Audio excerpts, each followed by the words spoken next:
colleagues will be asking as well, but I do want to concentrate on really what is the vetting process for these 124,000 people that they are taking credit for evacuating. Who are these people?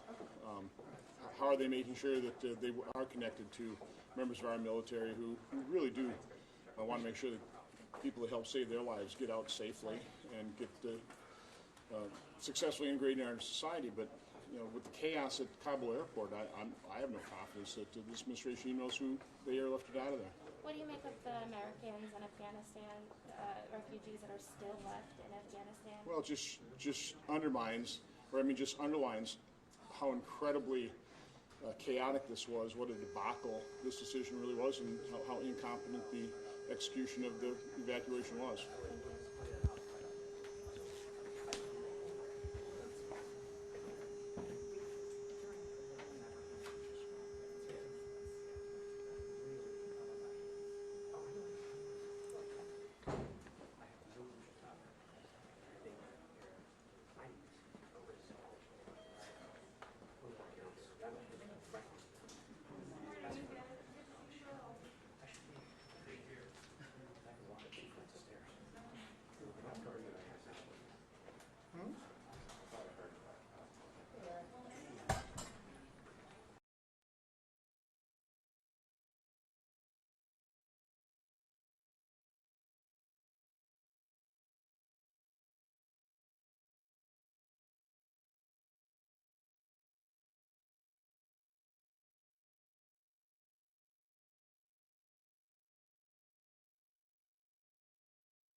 This hearing of the Senate Foreign Relations Committee will come to order. Secretary Blinken, thank you for joining us today. Last week, the New York Times reported on a local Afghan reporter who goes by the name of Nemat. He was covering a demonstration by several women protesting against the Taliban. He was arrested. His camera was confiscated. Nemat said, and I quote, "I told them I was a journalist and showed them my ID card, but they accused me of organizing the protests. They took me into a room, tied my hands with a scarf, and started beating me with a cable." The horror he experienced is hard to fathom. He described a demonstrator covered in blood after being severely beaten and saw Taliban militants abusing prisoners. One of Nemat's colleagues said, "They were mocking us and saying, 'You want freedom? What freedom?' This is not the Taliban of 2001. This happened last week. Amid the extensive oversight work planned in Afghanistan, we must not lose sight of people like Nemat and the courageous women who continue to protest in the streets, calling for freedom in the face of violence and threats. The repression of the Afghan people is happening in real time, and the world must bear witness and hold the Taliban accountable. Let me turn to the focus of today's hearing. Mr. Secretary, the execution of the U.S. withdrawal was clearly and fatally flawed. This committee expects to receive a full explanation of the administration's decisions on Afghanistan since coming into office last January. There has to be accountability. We will have other hearings to develop a set of lessons learned over the course of the war to understand the many mistakes made over the course of 20 years. The diversion of attention and resources when the Bush administration decided to invade Iraq despite its irrelevance to the 9/11 attacks, the double dealing by Pakistan in providing a safe haven to the Taliban, and the list goes on. We need to understand why successive administration made so many of the same mistakes repeatedly. Perhaps most urgently, we need to understand why the Afghan government and military collapsed so precipitously.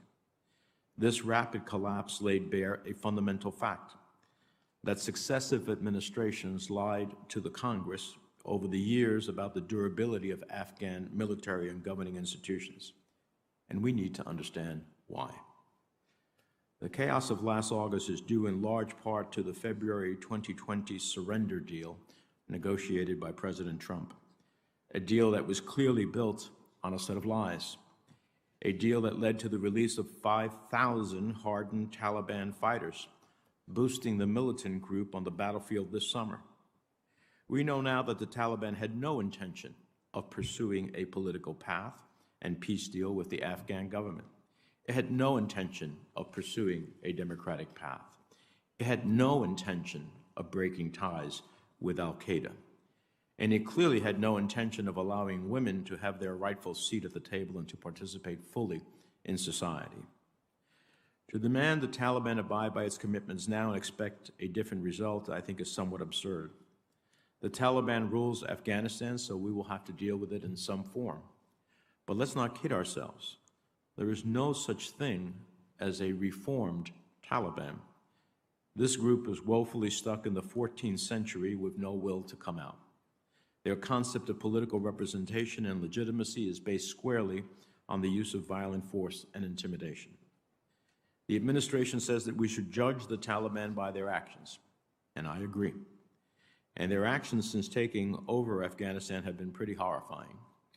Beating women activists, murdering ethnic and religious minorities such as the Hazara, separating classrooms by gender, shutting down local media, refusal to break with al-Qaeda, appointing the head of a foreign terrorist organization as designated by our government from the Afghan network to lead the Ministry of Interior, and the list goes on. With this in mind, the United States and the United Nations should maintain existing sanctions on the Taliban. The U.S. should reimpose those sanctions that were waived during the negotiations process. And the U.S. should consider new measures to impose higher costs on the group and its leaders while ensuring that life-saving humanitarian aid is able to assist those most vulnerable to hunger, disease, and disaster. Nor should any country be in a rush to unilaterally recognize this regime. At a minimum, the following criteria must be met before recognition is even considered. Absolute repudiation of the Taliban of all cross-border terrorism, including al-Qaeda and associated groups. Equality of rights for girls and women. Protection of minority ethnic and religious groups. Commitment to democratic elections and ending all narcotics-related activity. So yes, the Taliban now run Afghanistan, but that does not mean we ever accept their behavior. I supported the decision to eventually withdraw our military from Afghanistan. I have long maintained, however, that how the United States left mattered. Doing the right thing in the wrong way can end up being the wrong thing. And to get this right, the Biden administration needed to answer two fundamental questions. First, would the withdrawal leave a durable political arrangement in its wake? Second, would the U.S. and our allies maintain an ability to collect intelligence, conduct counter-terrorism operations in a region still rife with groups, including ISIS-K, seeking to do us harm?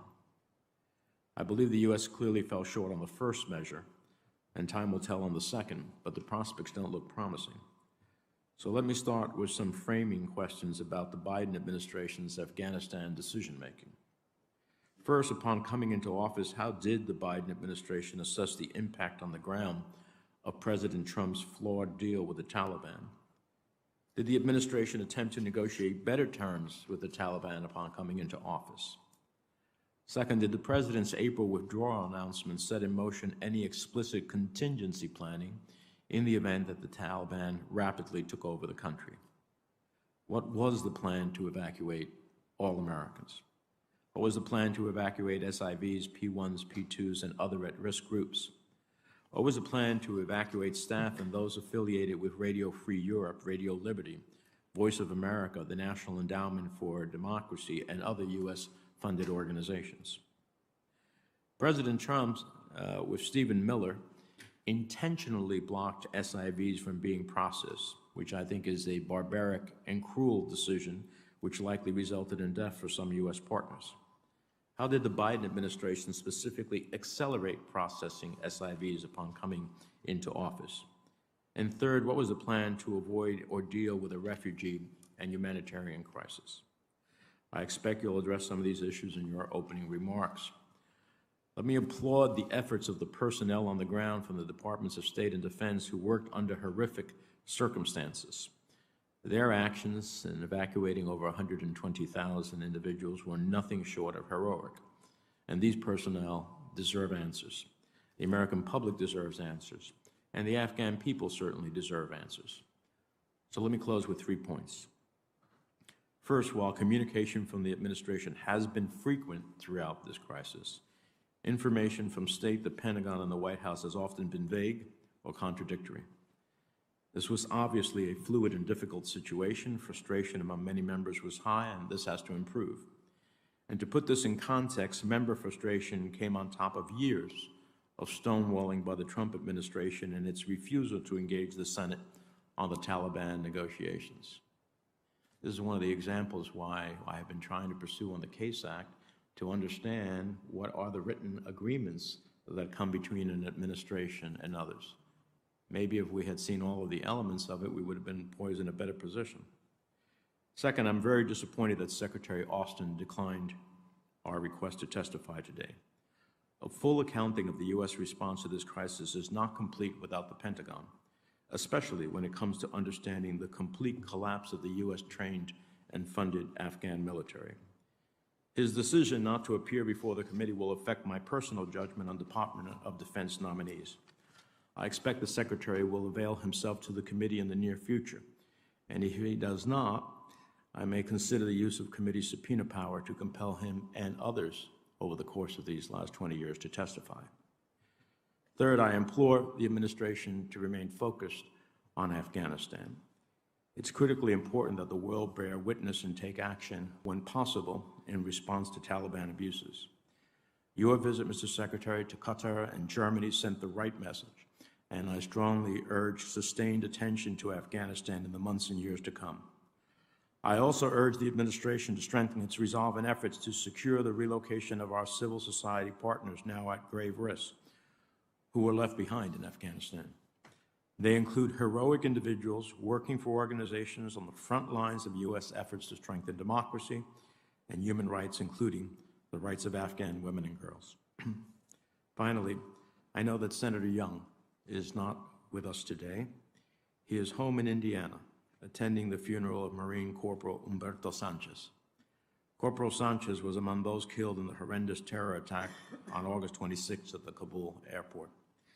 I'd like to suggest that we have a moment of silence and pay our respects to all those brave American service members who were killed or injured on that day, and that we also honor the thousands of American service members, Afghan soldiers, and civilians who were casualties of this 20-year war. Please join me in a moment of silence.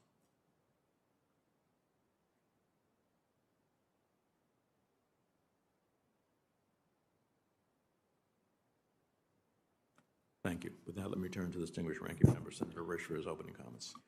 Thank you very much, Mr. Chairman. Secretary Blinken, good morning and welcome back to our committee. You're doing the right thing testifying here today, and I thank you. However, like the chairman, I am disappointed that some of your colleagues have declined to testify, particularly Secretary Austin. There's questions that we really need to have answered, and it's disheartening that they declined to testify. The debacle in Afghanistan is an interagency failure, and the fact that you're the only one stepping up is disheartening. I agree with the chairman that that withdrawal was a dismal failure. One of the things we need to get to the bottom to is who's responsible for this, who made the decisions. There's real questions right now as to who's making the decisions. We know for a fact that the President of the United States is somewhat disadvantaged here in that someone's calling the shots. He can't even speak without someone in the White House censoring it or signing off on it. As recently as yesterday, in mid-sentence, he was cut off by someone in the White House who makes the decision that the President of the United States is not speaking correctly. So I'd like to know who this person is. This is a puppeteer act, if you would, and we need to know who's in charge and who's making these decisions. And the only way we're going to get that is when we have people like you come in and answer questions. And when we get to question, I'm going to have more questions for you in that regard. Well, I supported a responsible end to the war in Afghanistan. No American thinks we should have left this way. America cannot end war simply by walking away. It is naive to assume our enemies will lay down their arms, leave us alone, and suddenly enshrine human rights if we go home. Indeed, there is a fierce battle of ideas and ambitions on the world stage, and the U.S. cannot remain neutral. However, President Biden presented the American people with a false choice in Afghanistan, and the rushed and embarrassing retreat is a stain on America's credibility that will have implications for years to come. There were other options that could have protected our national security interest, allowed for a more measured reduction in force, and preserved American credibility. I feel this administration is trying to blame the prior administration, and contrary to some that have said that the prior administration started this and is responsible, that's simply not true. The prior administration, when they took steps towards withdrawing from Afghanistan, entered into an agreement that had very, very specific conditions. I was privy to those, so I have personal knowledge of this. In February 2020, agreement was contingent upon the Taliban reducing violence, meeting counterterrorism commitments, and engaging in substantive talks with the Afghan government. These were all very important, and most importantly, it was telegraphed to the Taliban that failure to meet their commitments would be met with grave circumstances for them. The Taliban failed to meet any of these commitments, and yet this administration turned the country over to them. President Biden chose to withdraw from Afghanistan without conditions and without prudent planning and obviously, without, most important, telegraphing to the Taliban that they would enforce the conditions that the Taliban had agreed to. It didn't happen. It was a strategic, unforced error, and he did this against the advice of the commanders on the ground. One of the most embarrassing things I thought was the strike that was made, and obviously we can't talk about what we know from an intelligence standpoint, but the kinetic strike that was made after the Taliban entered the country, this de minimis strike, had dire consequences for civilians, but not for the Taliban. These are facts, and the president's withdrawal led to a Taliban offensive that toppled a democratically elected government, slammed the door on any chance for a final peace agreement, reversed the hard-earned rights of Afghan women and minorities, and will result in a safe haven for terrorists, many of whom wish to attack the United States. The Biden administration left Afghanistan in total disarray and single-handedly created a humanitarian crisis with thousands of refugees and internally displaced Afghans in need of immediate emergency assistance. Secretary Blinken, you characterized the evacuation as an extraordinary effort. You've touted over 124,000 evacuees.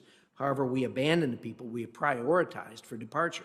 The department's efforts were plagued by a lack of basic planning, a failure to identify Americans, a failure to energize the SIV process months in advance, ignoring repeated congressional offers to help, and a failure to recognize the Taliban for what it is, a terrorist organization.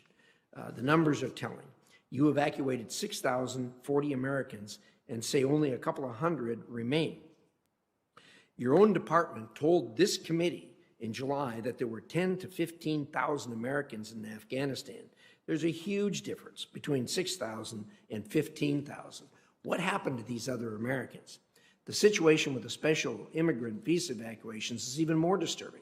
Not counting the SIVs that arrived before Kabul's fall, you evacuated 705 of roughly 20,000 principal SIV applicants. What happened to these people? This committee reached out to the department in April, May, and June to help expedite SIV processing. We asked what additional authorities or resources you needed. For months, we received contradictory responses or no responses at all. I'll take a minute here to defend the State Department. One of the biggest problems to helping process SIVs was the enormous failure of the Department of Defense to provide the records needed to validate the Afghans who bravely helped our forces.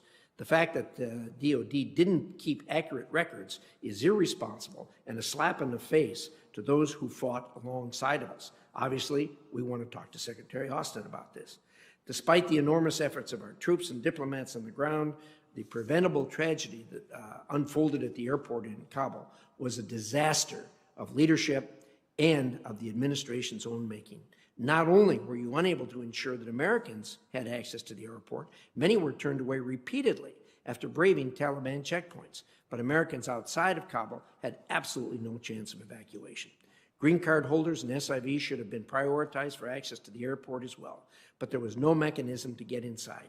It was an informal network of Americans that helped get Americans and Afghans around the bureaucratic wall the administration set up at the airport. It should not have come to that. The administration is paying itself in the back for this evacuation is like an arsonist taking credit for saving people from the burning building he just set on fire. We know the U.S. military and our diplomats can do so much more than they did, if only their political bosses had gotten out of the way. Now we have an untold number of Americans, U.S. contractors, and SIVs still in Afghanistan. Despite repeated assurances, you will get them out. You've been unable to do so. Planes are stranded in northern Afghanistan. Our Voice of America employees and female Afghan students on scholarships have been abandoned, and our SIV applicants are in hiding as Taliban death squads hunt them down. You said you would have mechanisms for continued evacuations after 31 August. Where's your plan? I have not seen it. I don't know that I haven't talked to anyone who has seen it.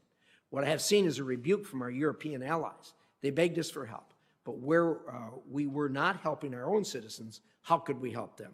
Instead, we had to rely on the generosity of partners like Qatar. What we have all heard and read is that the United States is no longer a reliable ally. And frankly, the way this evacuation was conducted, I cannot blame them.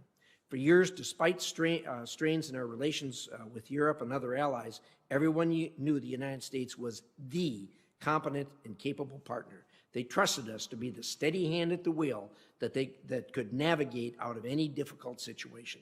That confidence has been shattered. Now across the globe, allies doubt our resolve, and our competitors like China and Russia see weakness and think they can exploit this situation. The Biden administration alone is responsible for this debacle and its consequences. Going forward, the challenges become even harder to resolve. U.S. actions must rebuild our credibility and reestablish deterrence. The U.S. will need more proactive policies on counterterrorism and security around the globe to discourage our competitors. Over the weekend, we marked the 20th anniversary of September the 11th, but we have yet to receive details about how the administration's so-called over-the-horizon counterterrorism plan will succeed. The Taliban's takeover destroyed the basis of that strategy, and despite repeated requests from the Hill, we have yet to receive a single piece of information about the administration's revised counterterrorism plan. Meanwhile, the Taliban continues its relationship with al-Qaeda, and the new Interior Minister has a $10 million U.S. bounty on his head for killing Americans. Any hope that the Taliban will protect American security is a fatally flawed assumption. You must redouble efforts with Afghanistan's neighbors to reach CT agreements and preserve disappearing intelligence networks. Additionally, any country that offered support to the Taliban in their recent offensive should risk a strategic downgrade in their relationship with the United States. We also must understand Pakistan's role in this entire matter, as the chairman has alluded to. This is a difficult but important situation. I also remain concerned that the administration is rushing to normalize ties with the Taliban government. This must not occur without extensive congressional consultations. Your notification that you intended to restart foreign assistance is deeply, deeply concerning. I suspect there's other members of this committee that are going to speak to that. That's going to be a heavy lift for you. On the security front, the United States spent over $80 billion on Afghan security forces. Many of these funds bypassed the oversight of the State Department in this committee. We now see the consequences of a Department of Defense that operates security cooperation on its own. The Taliban is now one of the best armed terrorist organizations on the planet. We have sent repeated requests for the administration's plan to address the captured equipment. We have yet to receive any response. As Secretary, I would hope you would demand that all DoD assistance programs once again require State Department concurrence. In closing, I'd like to speak directly to our diplomats, our men and women in uniform, our Gold Star families, our humanitarian workers, and our veterans. On behalf of the American people, I'd like to say thank you. The ineptitude of this administration does not tarnish your service. What you did mattered. You served nobly. You stood on the wall and prevented a terrorist attack against the United States for over 20 years at enormous cost to you and your families. America will always be indebted to you. Thank you. Thank you, Senator Rich.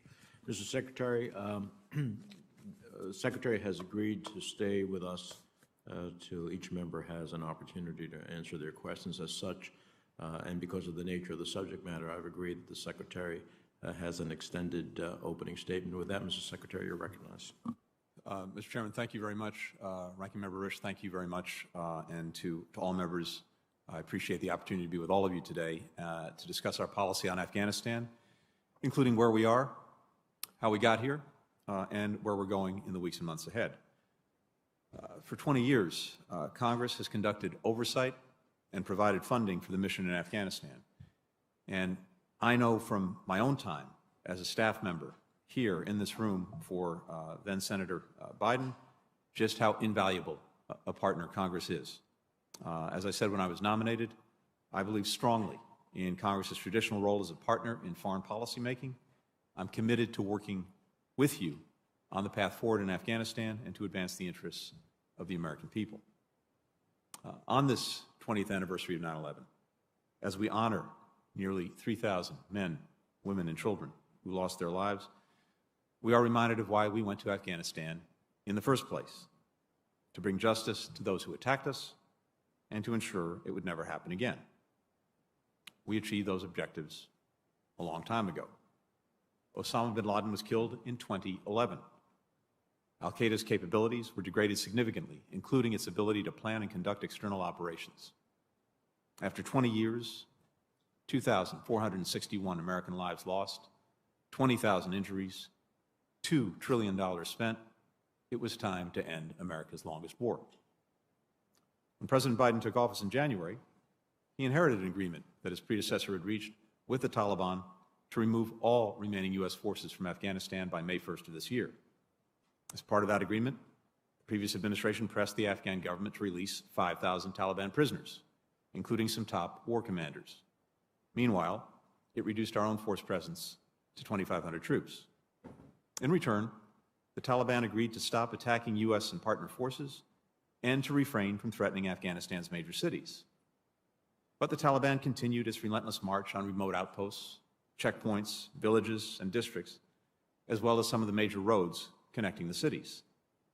By January of 2021, the Taliban was in its strongest military position since 9/11, and we had the smallest number of U.S. forces in Afghanistan since 2001.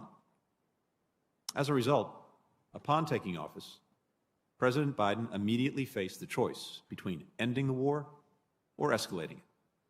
Had he not followed through on his predecessor's commitment, attacks on our forces and those of our allies would have resumed, and the Taliban's nationwide assault on Afghanistan's major cities would have commenced.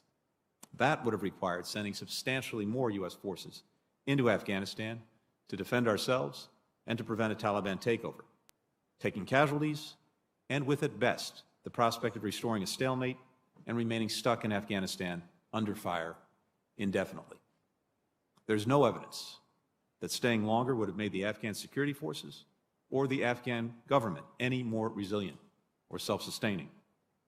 If 20 years, hundreds of billions of dollars in support, equipment, training did not suffice, why would another year, another 5, another 10? Conversely, there is nothing that strategic competitors like China and Russia, or adversaries like Iran and North Korea, would have liked more than for the United States to re-up a 20-year war and remain bogged down in Afghanistan for another decade. In advance of the President's decision, I was in constant contact with our allies and partners to hear their views and factor them into our thinking. When the President announced the withdrawal, NATO immediately and unanimously embraced it. We all set to work, together, on the drawdown. Similarly, we were intensely focused on the safety of Americans in Afghanistan. In March, we began urging them to leave the country. In total, between March and August, we sent 19 specific messages with that warning, as well as offers of help, including financial assistance to pay for plane tickets. Despite this effort, at the time the evacuation began, there were still thousands of Americans in Afghanistan, almost all of whom were evacuated by August 31st. Many were dual citizens living in Afghanistan for years, decades, generations. Deciding whether or not to leave the place that they know as home is a wrenching decision. In April, we began drawing down our embassy, ordering non-essential personnel to depart. We also used this time to significantly speed up the processing of special immigrant visas for Afghans who worked for us. When we took office, we inherited a program with a 14-step process based on a statutory framework enacted by Congress involving multiple agencies and a backlog of more than 17,000 SIV applicants. There had not been a single SIV applicant interview in Kabul in 9 months, going back to March of 2020. The program was basically in a stall. Within 2 weeks of taking office, we restarted the SIV interview process in Kabul. On February 4th, one of the first executive orders issued by President Biden directed us to immediately review the SIV program, to identify causes of undue delay, and find ways to process SIV applications more quickly. This spring, I directed significant additional resources to the program, expanding the team of people in Washington processing applications from 10 to 50, doubling the number of SIV adjudicators in Kabul in our embassy there. Even as many embassy personnel began to return under ordered departure, we sent more consular officers to Kabul to process SIV applications. As a result of these and other steps, including working with Congress, especially this committee, Senator Shaheen and others, by May, we had reduced the average processing time for special immigrant visas by more than 1 year. Even amid a COVID surge in Kabul, we continued to issue visas. And we went from issuing about 100 special immigrant visas per week in March to more than 1,000 per week in August, when our evacuation and relocation effort began. That emergency evacuation was sparked by the collapse of the Afghan security forces and government. Throughout the year, we were constantly assessing their staying power and considering multiple scenarios.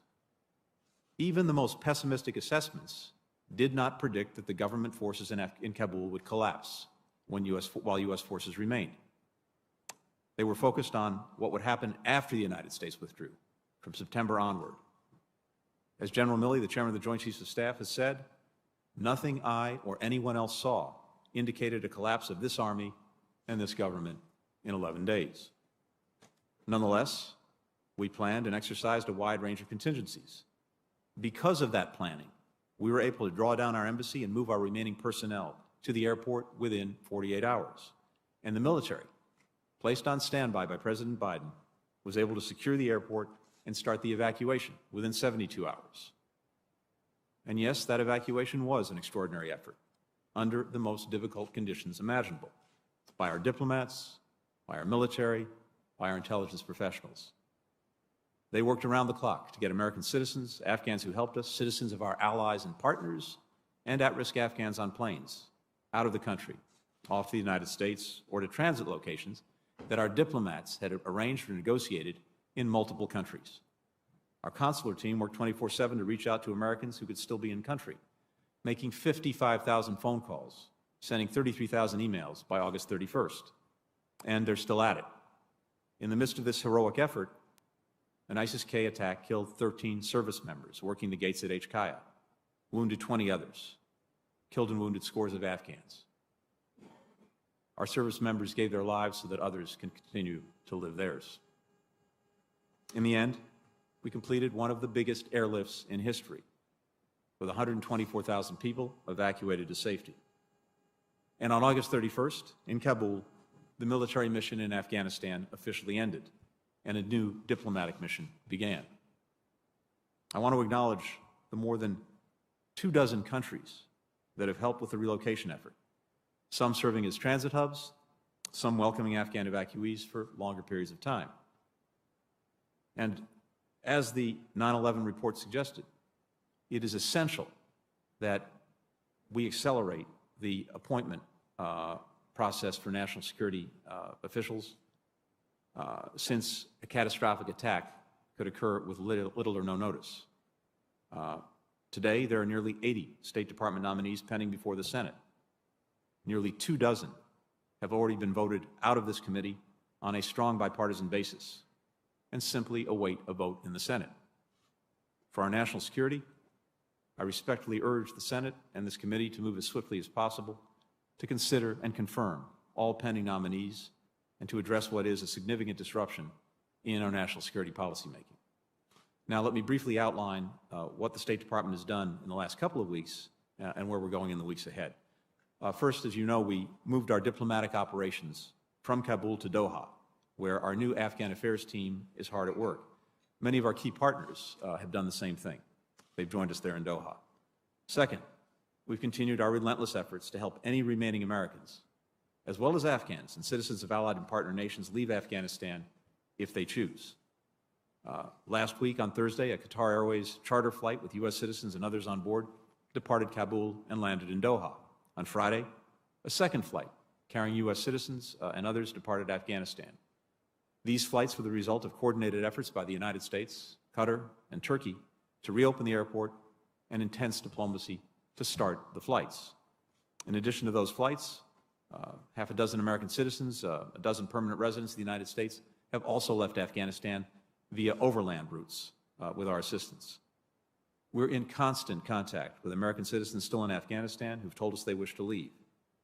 Each has been assigned a case management team to offer specific guidance and instructions. Some declined to be on the first flights on Thursday and Friday for reasons including needing more time to make arrangements, wanting to remain with extended family for now, or medical issues that precluded traveling last week. We will continue to help Americans and Afghans to whom we have a special commitment depart Afghanistan if they choose, just as we've done in other countries where we've evacuated our embassy and hundreds or even thousands of Americans remain behind. For example, in Libya, Syria, Venezuela, Yemen, Somalia. There's no deadline to this effort. Third, we're focused on counterterrorism. Taliban's committed to prevent terrorist groups from using Afghanistan as a base for external operations that could threaten the United States or our allies, including Al-Qaeda and ISIS-K. We'll hold them accountable for that. That does not mean that we will rely on them. We will maintain a vigilant effort to monitor threats, robust counterterrorism capabilities in the region, to neutralize those threats if necessary, and as we do in places around the world where we do not have military forces on the ground. Fourth, we continue our intensive diplomacy with allies and partners. We initiated a statement joined by more than 100 countries and a United Nations Security Council resolution setting out the international community's expectations of a Taliban-led government. We expect the Taliban to ensure freedom of travel, to make good on its counterterrorism commitments, to uphold the basic rights of the Afghan people, including women, girls, minorities, to name a broadly representative permanent government, to forswear reprisals. The legitimacy and support that it seeks from the international community will depend entirely on its conduct. We've organized contact groups of key countries to ensure that the international community continues to speak and act together on Afghanistan and to leverage our combined influence. Last week, I led a ministerial meeting of 22 countries, plus NATO, the EU, the United Nations, to align our efforts. And fifth, we'll continue to support humanitarian aid to the Afghan people, consistent with sanctions. This aid will not flow through the government, but rather through independent organizations like NGOs and UN agencies. Yesterday, we announced that the United States has provided nearly $64 million in new humanitarian assistance to the people of Afghanistan to meet critical health and nutrition needs, to address the protection concerns of women, children, and minorities, to help more children, including girls, go back to school. This additional funding means the United States has provided nearly $330 million in assistance to the Afghan people this fiscal year. In Doha and Ramstein, I toured the facilities where Afghans that we evacuated are being processed before moving on to their next destinations. Here at home, I spent time at the Dulles Expo Center, where more than 45,000 Afghans have been processed after arriving in the United States. It's remarkable to see what our diplomats, our military, employees from many civilian agencies across the U.S. government have been able to achieve in a very short time. They've met an enormous human need. They've coordinated food, water, sanitation for thousands of people. They're arranging medical care, including the delivery of babies. They're reuniting families that were separated, caring for unaccompanied minors. It's an extraordinary interagency effort, a powerful testament to the skill, the dedication, the humanity of our people. And I think we can all be deeply proud of what they're doing, and as we've done throughout our history, Americans are now welcoming families from Afghanistan into our communities, helping them resettle as they start new lives. And that's something to be proud of as well. With that, I thank the members of this committee and look forward to your questions. Well, thank you, Mr. Secretary. Let me first begin by asking unanimous consent to enter to the hearing record a letter by the U.S. Afghan Women's Council calling on the Biden administration to take immediate action at the United Nations to protect Afghan civilians, particularly women and girls. Without objection, it's so ordered. All right, let's start a series of 7-minute rounds. I'm going to hold the time tight so that every member can get their opportunity, and I'll start off by making sure that I don't exceed my 7 minutes. So prior to the final flight out, we heard from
I believe we did surge those resources. As I said, we quadrupled the number of people in Washington doing processing of SIVs, and this is at a critical stage in the processing. As I think many members know, the most important stage in many ways is the so-called chief of mission approval. That's the stage at which SIV applicants are actually deemed eligible under the criteria established by Congress for the program.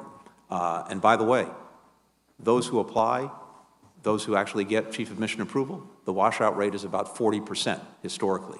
That's because it turns out that many people who apply don't qualify under the criteria set by Congress, or they're unable to get the documentation, I think this was alluded to prove that they had worked faithfully and loyally for the United States.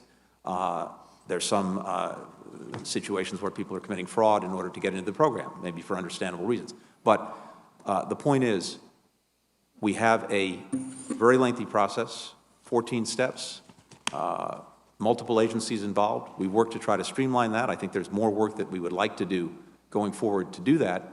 But the bottom line is, we did significantly surge our resources to that, particularly to the chief of mission approval process, quadrupling them, and ultimately we went from 10 to 50 to now, I believe, 61 or 62, working on that stage of things. We doubled the resources we had in Kabul, all in an effort to expedite. And we did. We went from 100 visas a week to 1,000 visas a week.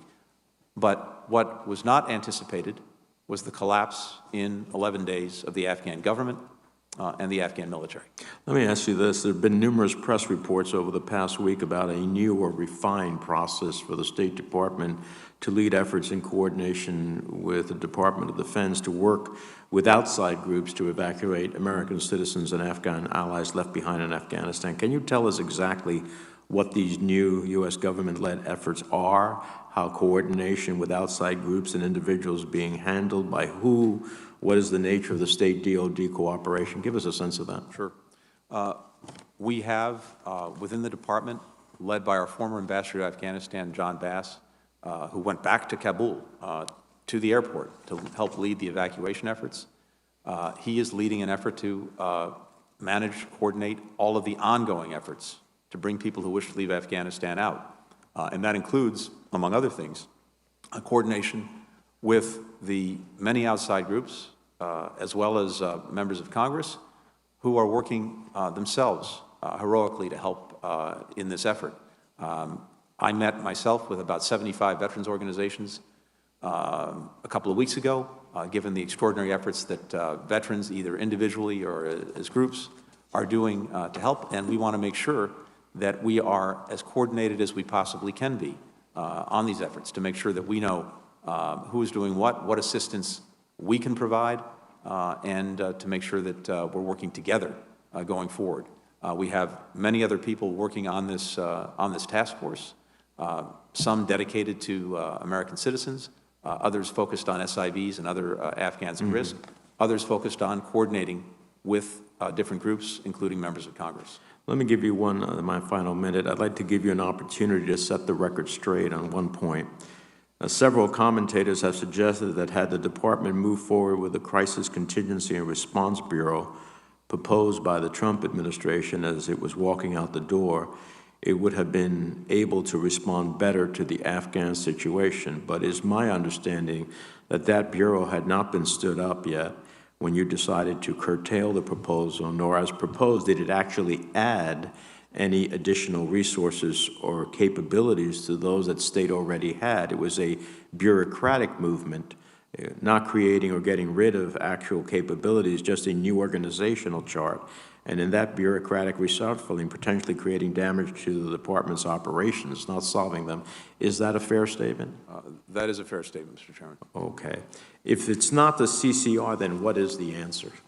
Well, here again, to your point, with regard to the CCR, whether it became a bureau or not, there was no change in the assets that we already had at hand to work on these efforts. And the focus of this group, either in its existing organizational structure or had it become a bureau, which, among other things, it didn't because there were congressional holds across the aisle on this effort. The previous administration, nonetheless, went through and tried to move it forward.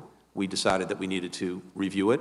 We did the review, and as you described very accurately, we found that this would add no assets to what we already had at hand. It would simply create a different bureaucratic structure. But having said that, again, this is something designed primarily for individual extractions, medical emergencies. These men and women who are part of our operational medical unit are remarkable and do incredible work, but not the kind of work that would have been applicable to the large evacuation that we had to conduct in Afghanistan. Thank you. Thank you very much, Mr. Chairman. Mr. Secretary, I can tell you, I've listened to you and a handful of other people try to put the best face on this possible, and I can tell you that the temperature of the American people is not there with you. And that, I'm not talking from a partisan basis, this goes both ways. You know, there is not enough lipstick in the world to put on this pig to make it look any different than what it actually is. So the American people want to know who's responsible for this. So let's start with this. Who is responsible? Who made the decisions on this? Was it the President of the United States? Ultimately, the President makes the decisions. That's correct.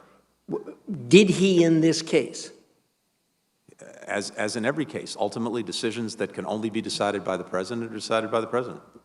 Well, now, of course, to be specific, Senator, there are hundreds, thousands of decisions every single day that go into a situation as complex as this one. The big strategic decisions, those are decided by the President. The tactical, operational decisions are made by different agencies, agency heads, agency officials. Well, I'm more interested in the top decision-making.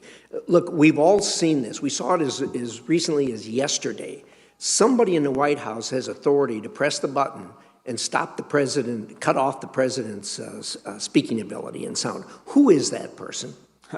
I think anyone who knows the president, including members of this committee, knows that he speaks very clearly and very deliberately for himself.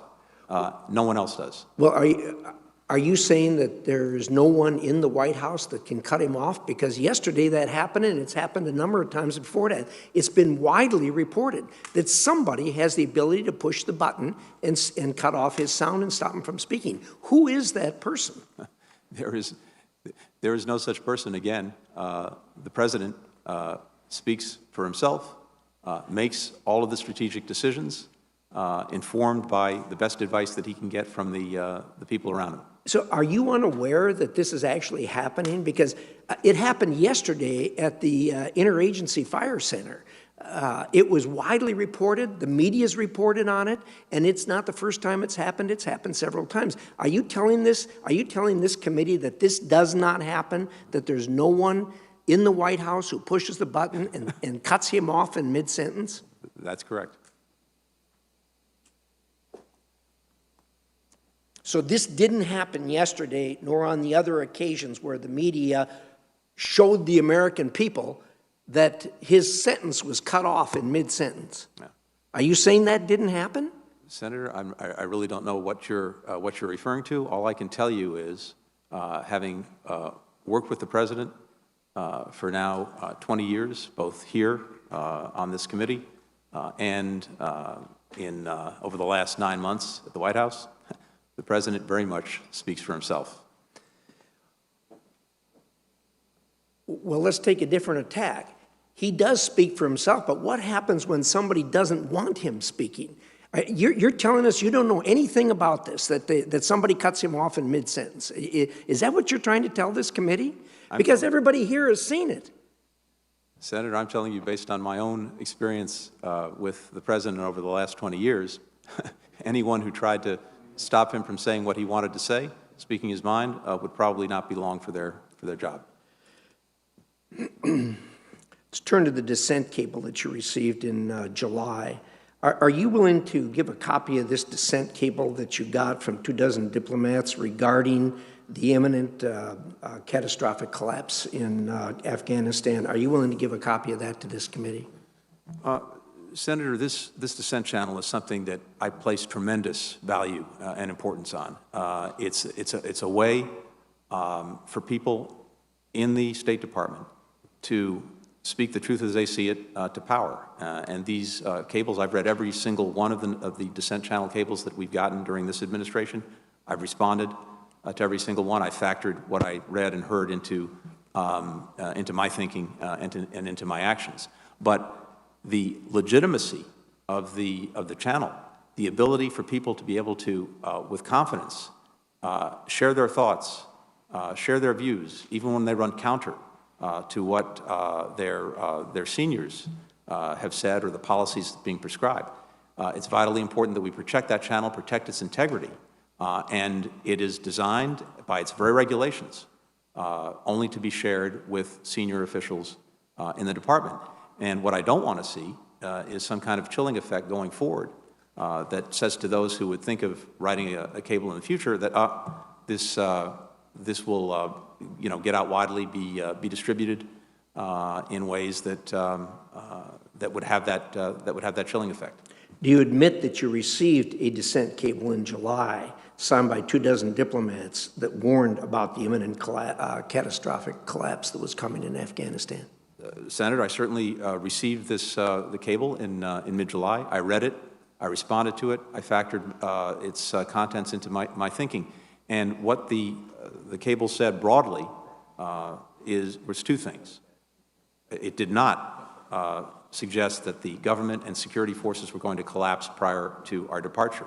It did express real concerns about the durability of that government and force after our departure, and it focused on the efforts that we were making, particularly on the SIV front, to try to expedite moving them out. And in fact, a number of the recommendations, the very good recommendations it made, were already in train. Others were not, but one of the ones that was in train was the establishment of Operation Allies Refuge.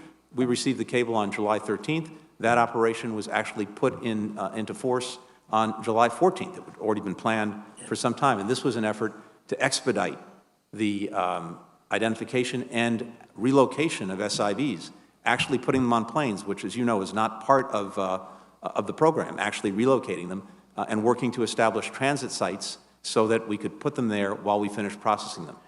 Well, you see, that's the problem with us not having access to that cable. You're telling us that, but we have been told by others that it was significantly different than what you're saying. Also, we really would like to see the response to that, because I think history is going to be interested in that particular cable and your response to it. I'll save my next question for the next round. Thank you, Mr. Chairman. Thank you. Senator Cardin, I've asked Senator Cardin to, in addition to his questions, preside for a few minutes since I have a hearing that I have to just go to. Thank you. Thank you, Mr. Chairman. Secretary Blinken, thank you so much for being with us today. And thank you during the Afghan evacuations for almost the daily briefings you had for all members of the United States Senate and keeping us totally informed as to the events unfolding. I contrast that to what happened during the Trump years, where we were not kept informed at all about the negotiations between the Trump administration and the Taliban, that we had no briefings or information at all in regards to the summit meetings between the United States and North Korea, or the United States and Russia, where our committee could not conduct the oversight that is so important, as you have pointed out, working with the executive branch in a check and balance for the unity of our country. So I thank you very much for the way that you have kept us engaged and informed as decisions have been made. As you pointed out, the Biden administration was dealt a very difficult hand on the withdrawal from Afghanistan. We all recognized we needed to withdraw. The options were extremely limited. The mistakes made by previous administrations, we've talked about it, but I think we need to understand that many of us did not support the 2002 campaign to go into Iraq. And one of those reasons was that we wanted to complete the mission in Afghanistan when we had a chance to do it when the Taliban was diminished after our military came in after the attack on our country. But instead, we went into Iraq, which was not engaged in the 9/11 activities, and we never finished Afghanistan, a mistake made by the Bush administration. Now, we've already talked about the Trump administration and setting a deadline and releasing prisoners and moving forward with the reduction of troops when there was really very little options that the administration had. It doesn't negate the information that was made available to you about the strength of the Afghan security forces and the Ghani administration's will to stick with it in Afghanistan.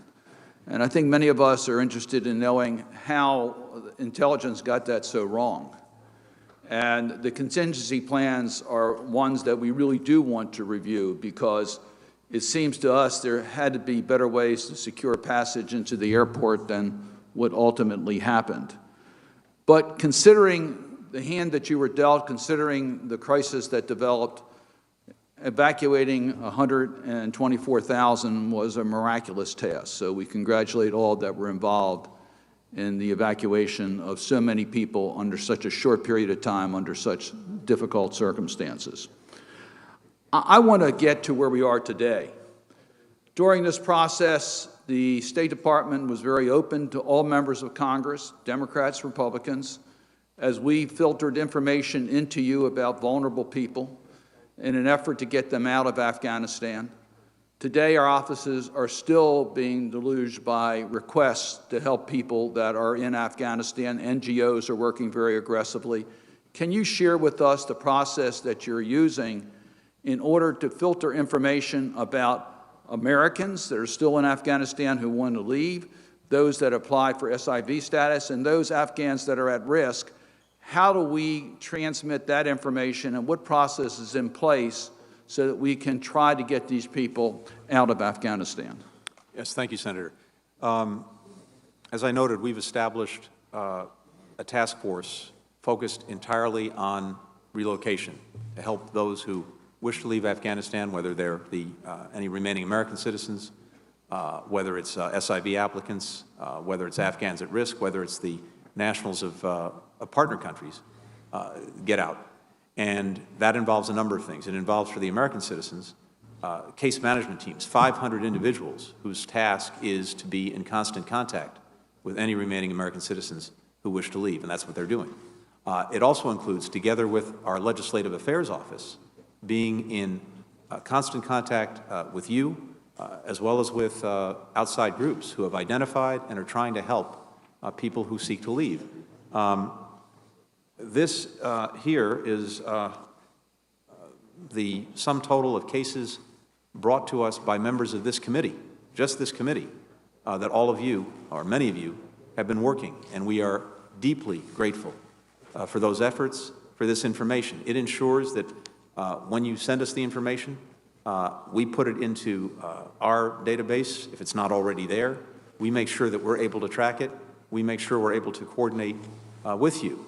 And I recognize that, especially in the early going, during the evacuation itself, some of the feedback was lacking. We were trying to do all of this in real time, making sure that we took in the information that you were providing and acting on it. And in some cases, we didn't get back to people to say, here's what we've done. And we've been working to make sure that we get back to everyone. I think we had 26,000 inquiries from Congress. We've responded to 21 or 22,000 of them. So we still have the categories of reporters that work for us that are still in Afghanistan. We have women officials that were officials in Afghanistan that are at risk. We have NGOs that worked with us in Afghanistan, their employees that are at risk. So you're saying we still have an opportunity to work with you to get that information to the sources that you're using to try to arrange for their exit from Afghanistan? Yes, absolutely, and we very much invite that, and we want to make sure that we have as best possible a unified, coordinated list so that we know what everyone is working on, and we can track and we can help or we can take on depending on the. And can I get your best guess on the numbers? At one point when we first started, we thought there might be somewhere around a little less than 100,000 of U.S. citizens, SIVs, and Afghans at risk that wanted to leave. Obviously, that number was low. We've already evacuated over 124,000. Do we know how many U.S. citizens are in Afghanistan that want to exit today? How many are in SIV status that want to exit? And how many Afghans at risk we want to help? On the American citizens who wish to leave, the number is about 100. And it's very hard to give a real-time number at any given moment because it's very fluid, by which I mean this. Some people, and we're in direct contact with this group. Some, for very understandable reasons, are changing their mind from day to day about whether or not they want to leave. Others continue, even now, to raise their hands and say, I'm an American citizen in Afghanistan, someone who had not identified themselves before. And again, I think as all of you know very, very well, we do not require as a country our citizens to register or identify themselves to our embassies in any country in the world when they travel there or if they reside there. And do you have the numbers for SIV and for? So the SIV numbers, that we're tabulating right now because we're trying to account for everyone who has come in. Some people remain in transit countries. Other people are now in the United States. We're putting all of those numbers together to determine the overwhelming majority of Afghans who have come out of Afghanistan, thanks to our evacuation efforts, are in one way or another Afghans at risk. Some will be SIV applicants. Others will be P1 or P2 applicants. Others will be in none of those categories, but Afghans at risk. We're breaking down all of those numbers, and we should have a breakdown for you in the next couple of weeks. Thank you. Look forward to seeing that. Senator Rubio? Thank you. Mr. Secretary, in your statement, I think that the most troubling thing is the following quote from you. Even the most pessimistic assessment did not predict the government forces in Kabul would collapse while U.S. forces remained. I'd back that up by saying you also cite General Milley, who said there was no indication that there would be a rapid collapse of the Afghan army and government. You know, for much of last year, I was the acting chairman of intelligence. I'm now the vice chairman of intelligence. I've been tracking this very, very closely.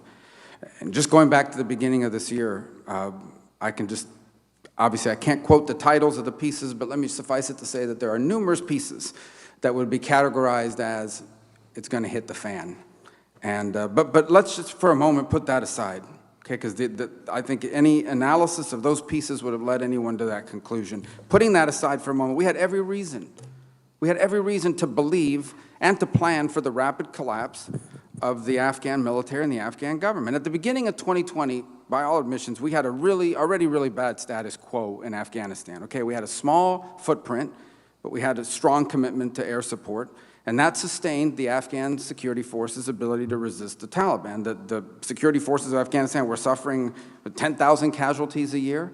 The Taliban was suffering casualties too, but they enjoyed safe haven in Pakistan. They were able to go there to rest, to refit, to train, to recruit. And so in summary, even before the withdrawal, we had a terrible status quo. The security forces, a small number of U.S. forces, continued to die. We had U.S. losses as well, I want to mention that, but the Afghan government was still fractious and corrupt, and the Taliban had an unchallenged safe haven in Pakistan. Or put another way, and paraphrasing your own words from your opening statement, if after 20 years and hundreds of billions of dollars in support, equipment, and training, there's not enough for the Afghan government or the Afghan security forces to become more resilient or self-sustaining, what did we think was going to happen as that support began to be removed? What did we think was going to happen when that terrible status quo was changed? It doesn't take some exquisite piece of intelligence or some brilliant analysis to conclude that if you radically change an already bad status quo, by removing U.S. and NATO forces, by ending enablers and air support, the status quo was going to collapse in favor of the Taliban. This is not an argument in favor of staying. I think that ship has sailed, okay? Because I know a lot of time has been spent on justifying the withdrawal. We're not debating the withdrawal.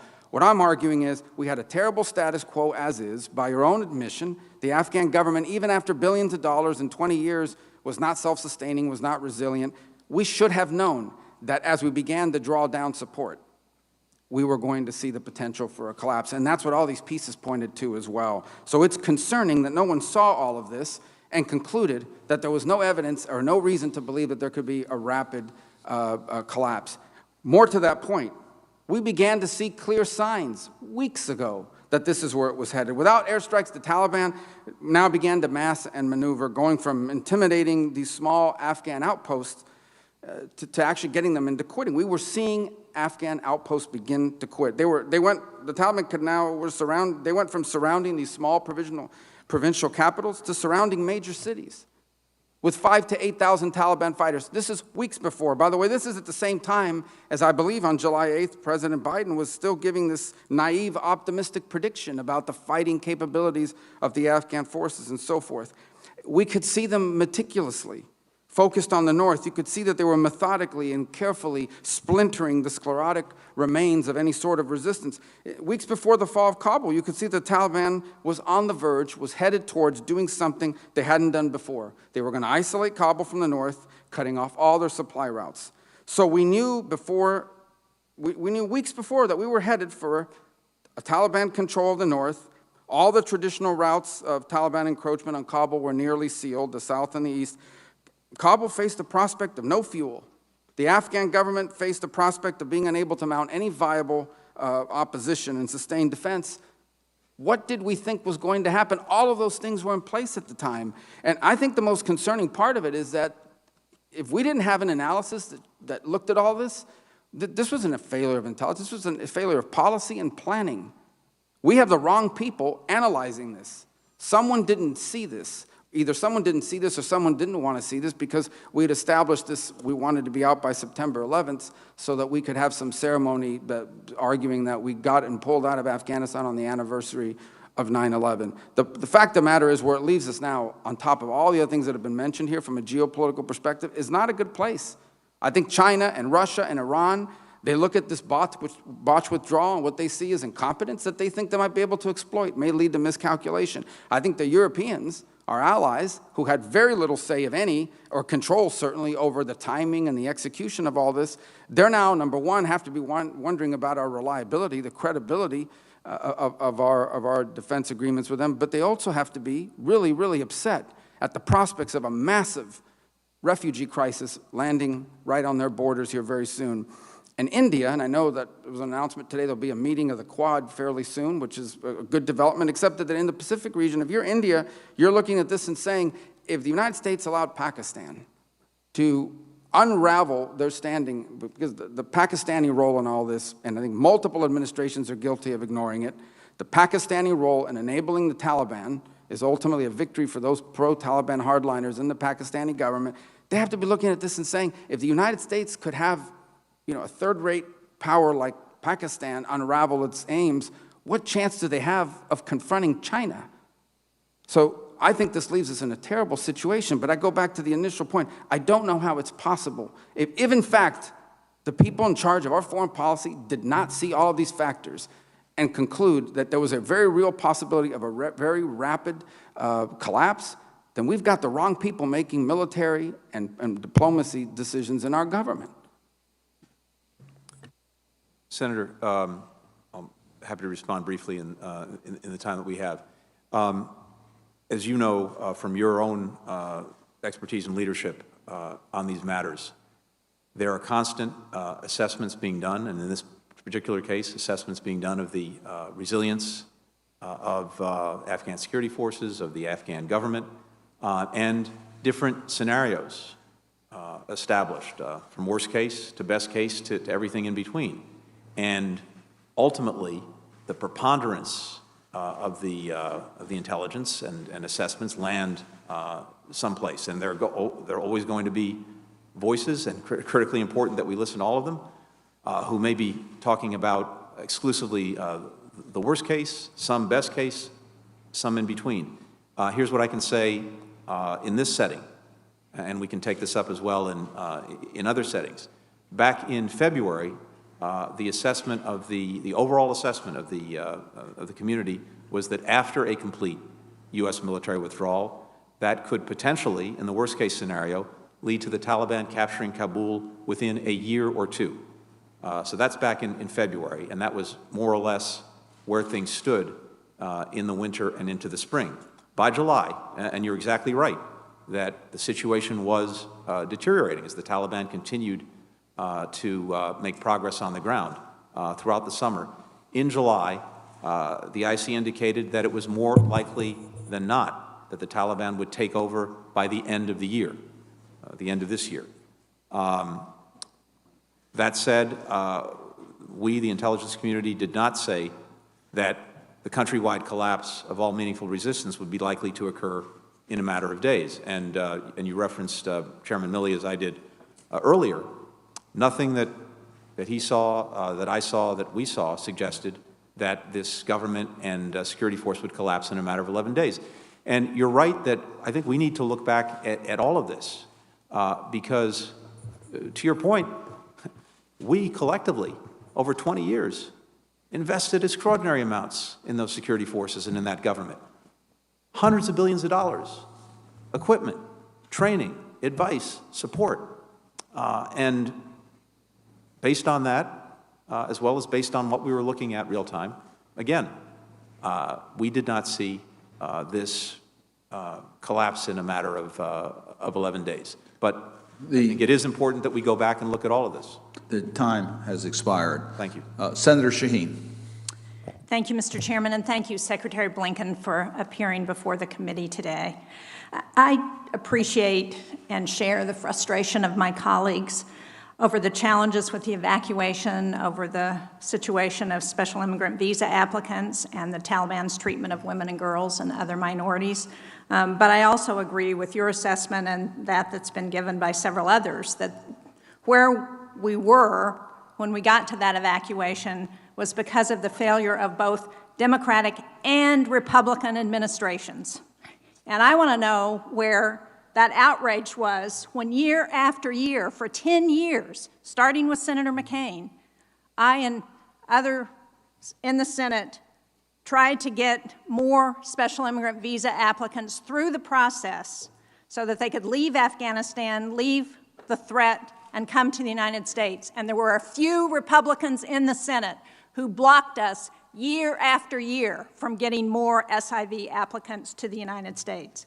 And I want to know where that outrage was during the negotiations by the Trump administration and former Secretary Pompeo, when they were giving away the rights of women and girls, and when Secretary Pompeo came before this committee and blew off questions about what they were doing to pressure the Taliban to have women at the negotiating table for that peace treaty. So I think there is a lot of regret and a lot of recriminations to go around. And the important thing for us to do now is to figure out how we can work together to address those people who still need to be evacuated from Afghanistan, and also to ensure that we can do everything possible with the international community to help protect the human rights of the women and girls who remain in the country and those minorities. So, Mr. Secretary, that's where I'm going to put my effort. I do think we need an accounting. That's important for history and for us going forward. But let's stop with the hypocrisy about who's to blame. There are a lot of people to blame, and we all share in it. Now, Mr. Secretary, as you know, I was one of those who was opposed to our withdrawing from Afghanistan. I'm not going to revisit that, but a lot of my concerns were around the rights of women and girls if Afghanistan fell into the hands of the Taliban. So I want to ask you now, and you've been very specific on briefing calls, that you share the concern, and I recognize that you believe it's a priority for this administration to do what you can to protect the rights of women and girls. So can you talk specifically about what steps the department is taking to provide for the safety of women and girls, and how we're trying to rally the international community behind that effort?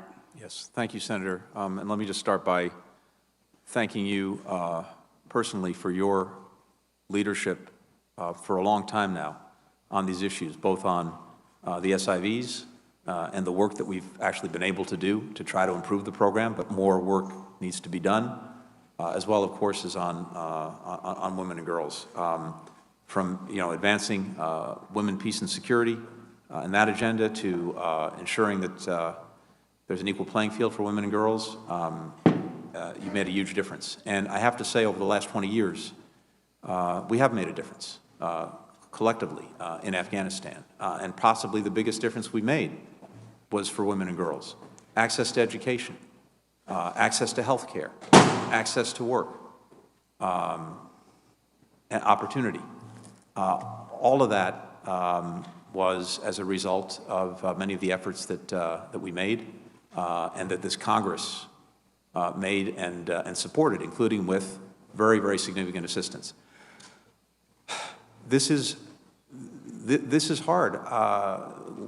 I was in Kabul after the President announced his decision. I met with women leaders from the then Parliament, NGOs, a lawyer, human rights defenders, listened and heard from them about their concerns about the future. Just the past couple of weeks when I was out in Doha and then in Ramstein, I talked to young women and girls who we'd evacuated and heard from them both of their gratitude for having been evacuated, but also their deep concerns, more than deep concerns, about the future for the women and girls who remain in Afghanistan. So, with that very much in mind, we have done a few things, and this is where we really want to work closely with you and with every member. One, we've worked to rally the international community to set very clear expectations of the Taliban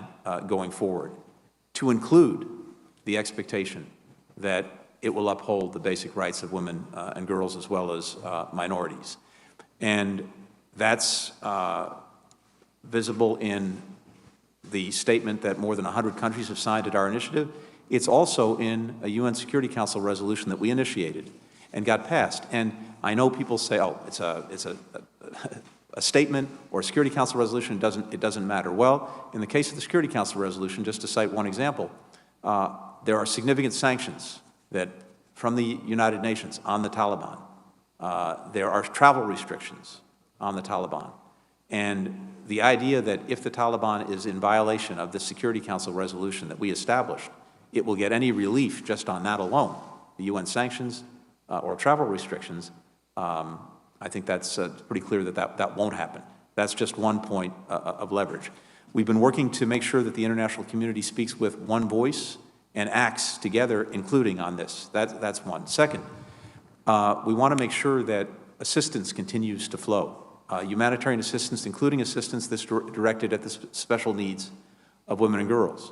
We're doing that consistent with our sanctions, and we're able to do that by working through NGOs and the UN agencies. Now, I don't want to sugarcoat this because we know that while the Taliban seeks and will probably support and protect basic humanitarian assistance through these agencies, like for food and medicine, it may be a different story when it comes to things that are directed specifically at women and girls. So we're going to be very focused on that and trying to make sure that that assistance can go through, that it's monitored effectively, including by the agencies doing it. And I spent some time talking with the head of the United Nations effort on this in terms of having a clear monitoring mechanism for this and to carry that forward.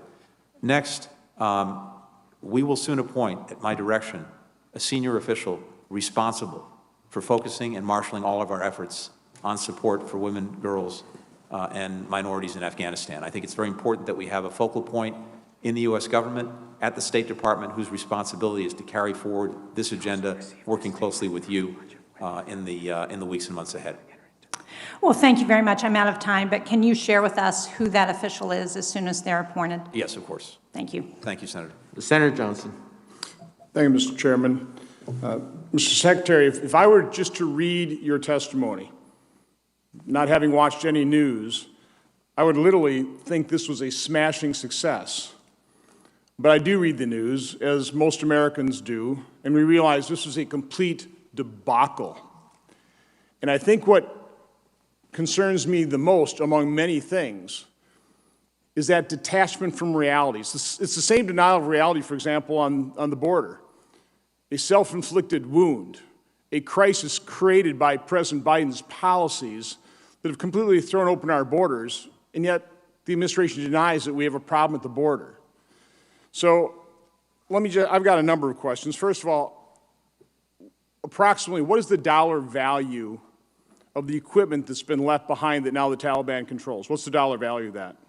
Senator, I believe the equipment provided over the last 20, well, a little less than 20 years, 15 years, was about $80 billion. Of that equipment that remains, as you know, it was given, some was handed over to the Afghan security forces, and of course, some of that is now in the hands of the Taliban. So I was also struck by your comment that in your testimony that even the most pessimistic assessment didn't predict the government would collapse as quickly as it did, but you just in your testimony said that the realistic predictions before the complete withdrawal was that it was going to collapse by the end of this year.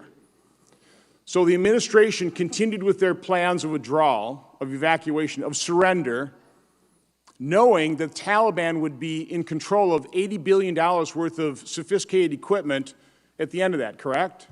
I mean, did that discussion ever come up in terms of maybe that wouldn't be a good idea, leaving all that equipment behind as we bug out of Afghanistan? That assessment came in July.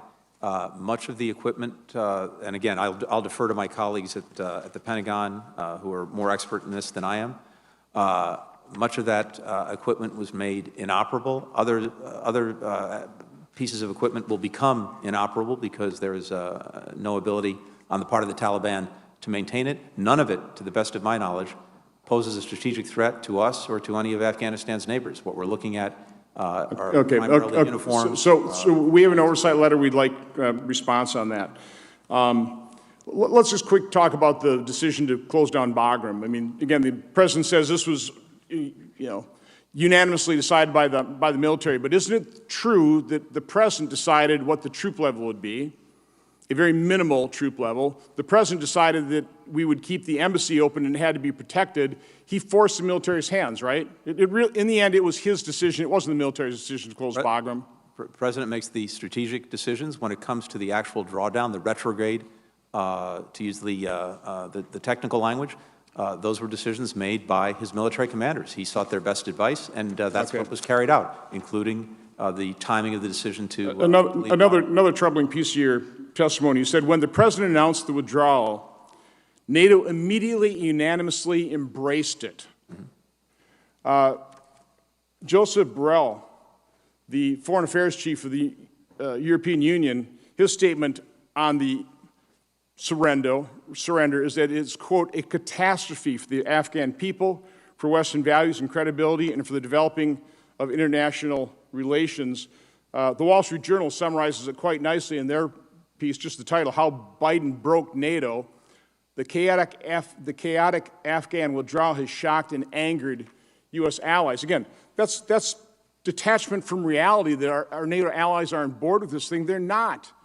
That's not what we're hearing. Senator, I went to NATO well before the President's decision, along with Secretary of Defense Austin, and spent the day with all of our NATO allies listening to them, their views, their prescriptions, their ideas for what we should do moving forward in Afghanistan. I shared some of our initial thinking at that point.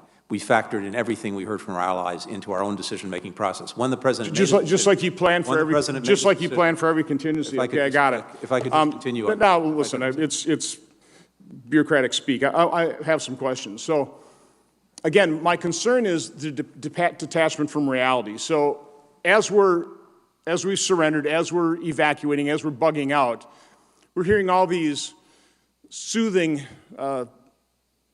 comments from the administration. This is, like almost like a well-oiled machine here. We've got, flights just leaving and 124,000 people being evacuated. We heard something completely different.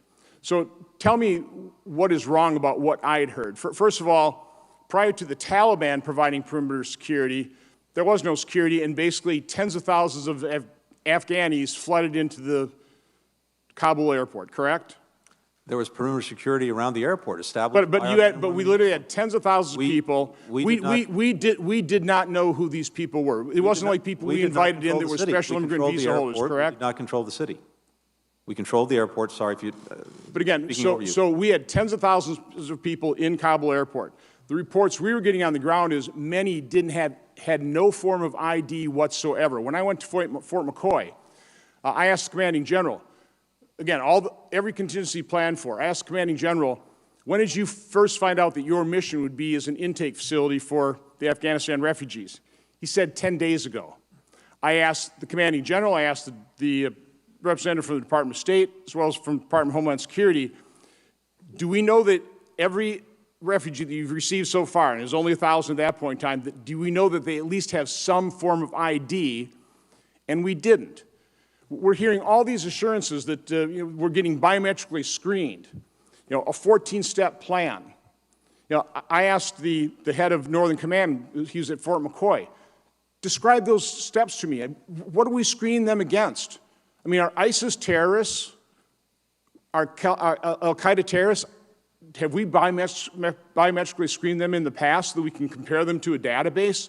What is that 14-step process in detail? Not just 14 steps. Tell me, describe to us in detail, how are we keeping this nation safe from such a chaotic situation?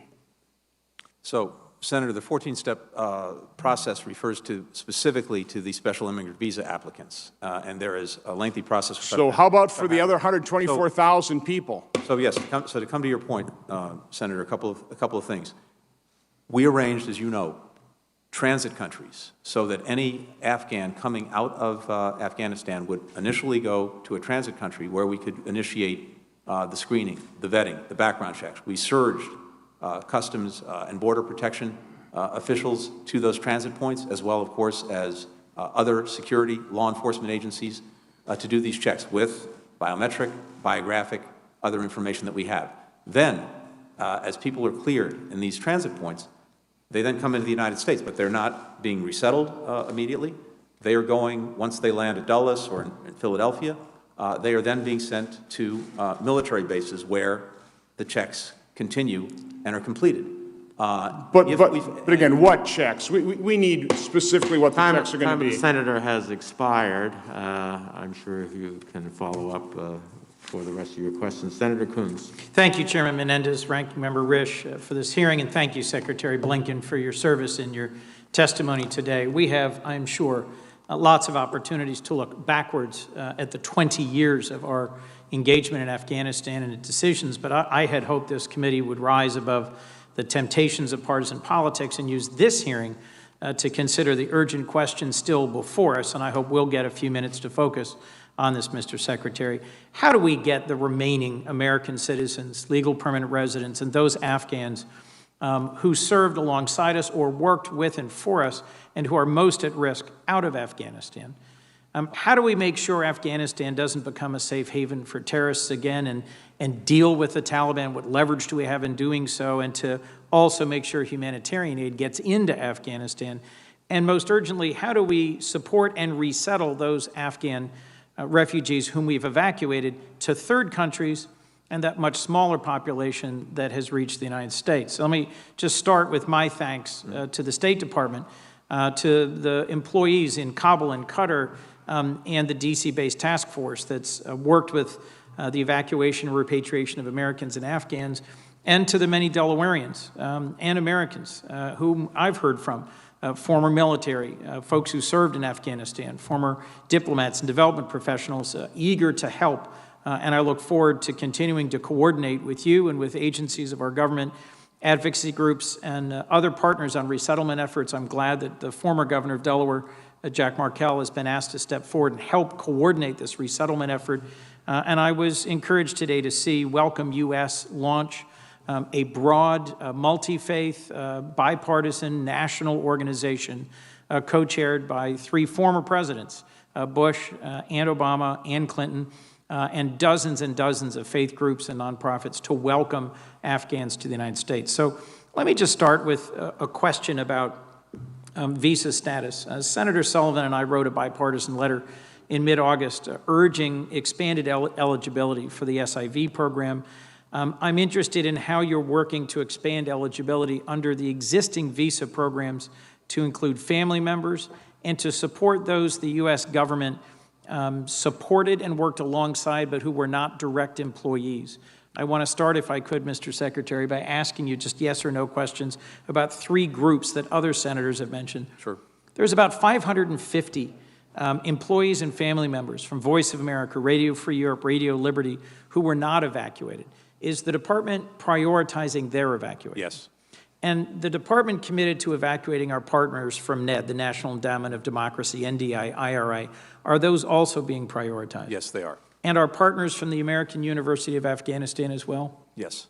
And so if you would take the 4 minutes we've got left and explore with me, how do we ensure safe passage across land borders, whether into Tajikistan or Pakistan, safe and regular flights out of Afghanistan, whether from Mazar-e-Sharif or Kabul, and how do we get documents into the hands of those who don't have identity documents, either because they were destroyed in our embassy or they destroyed them themselves out of fear of the Taliban?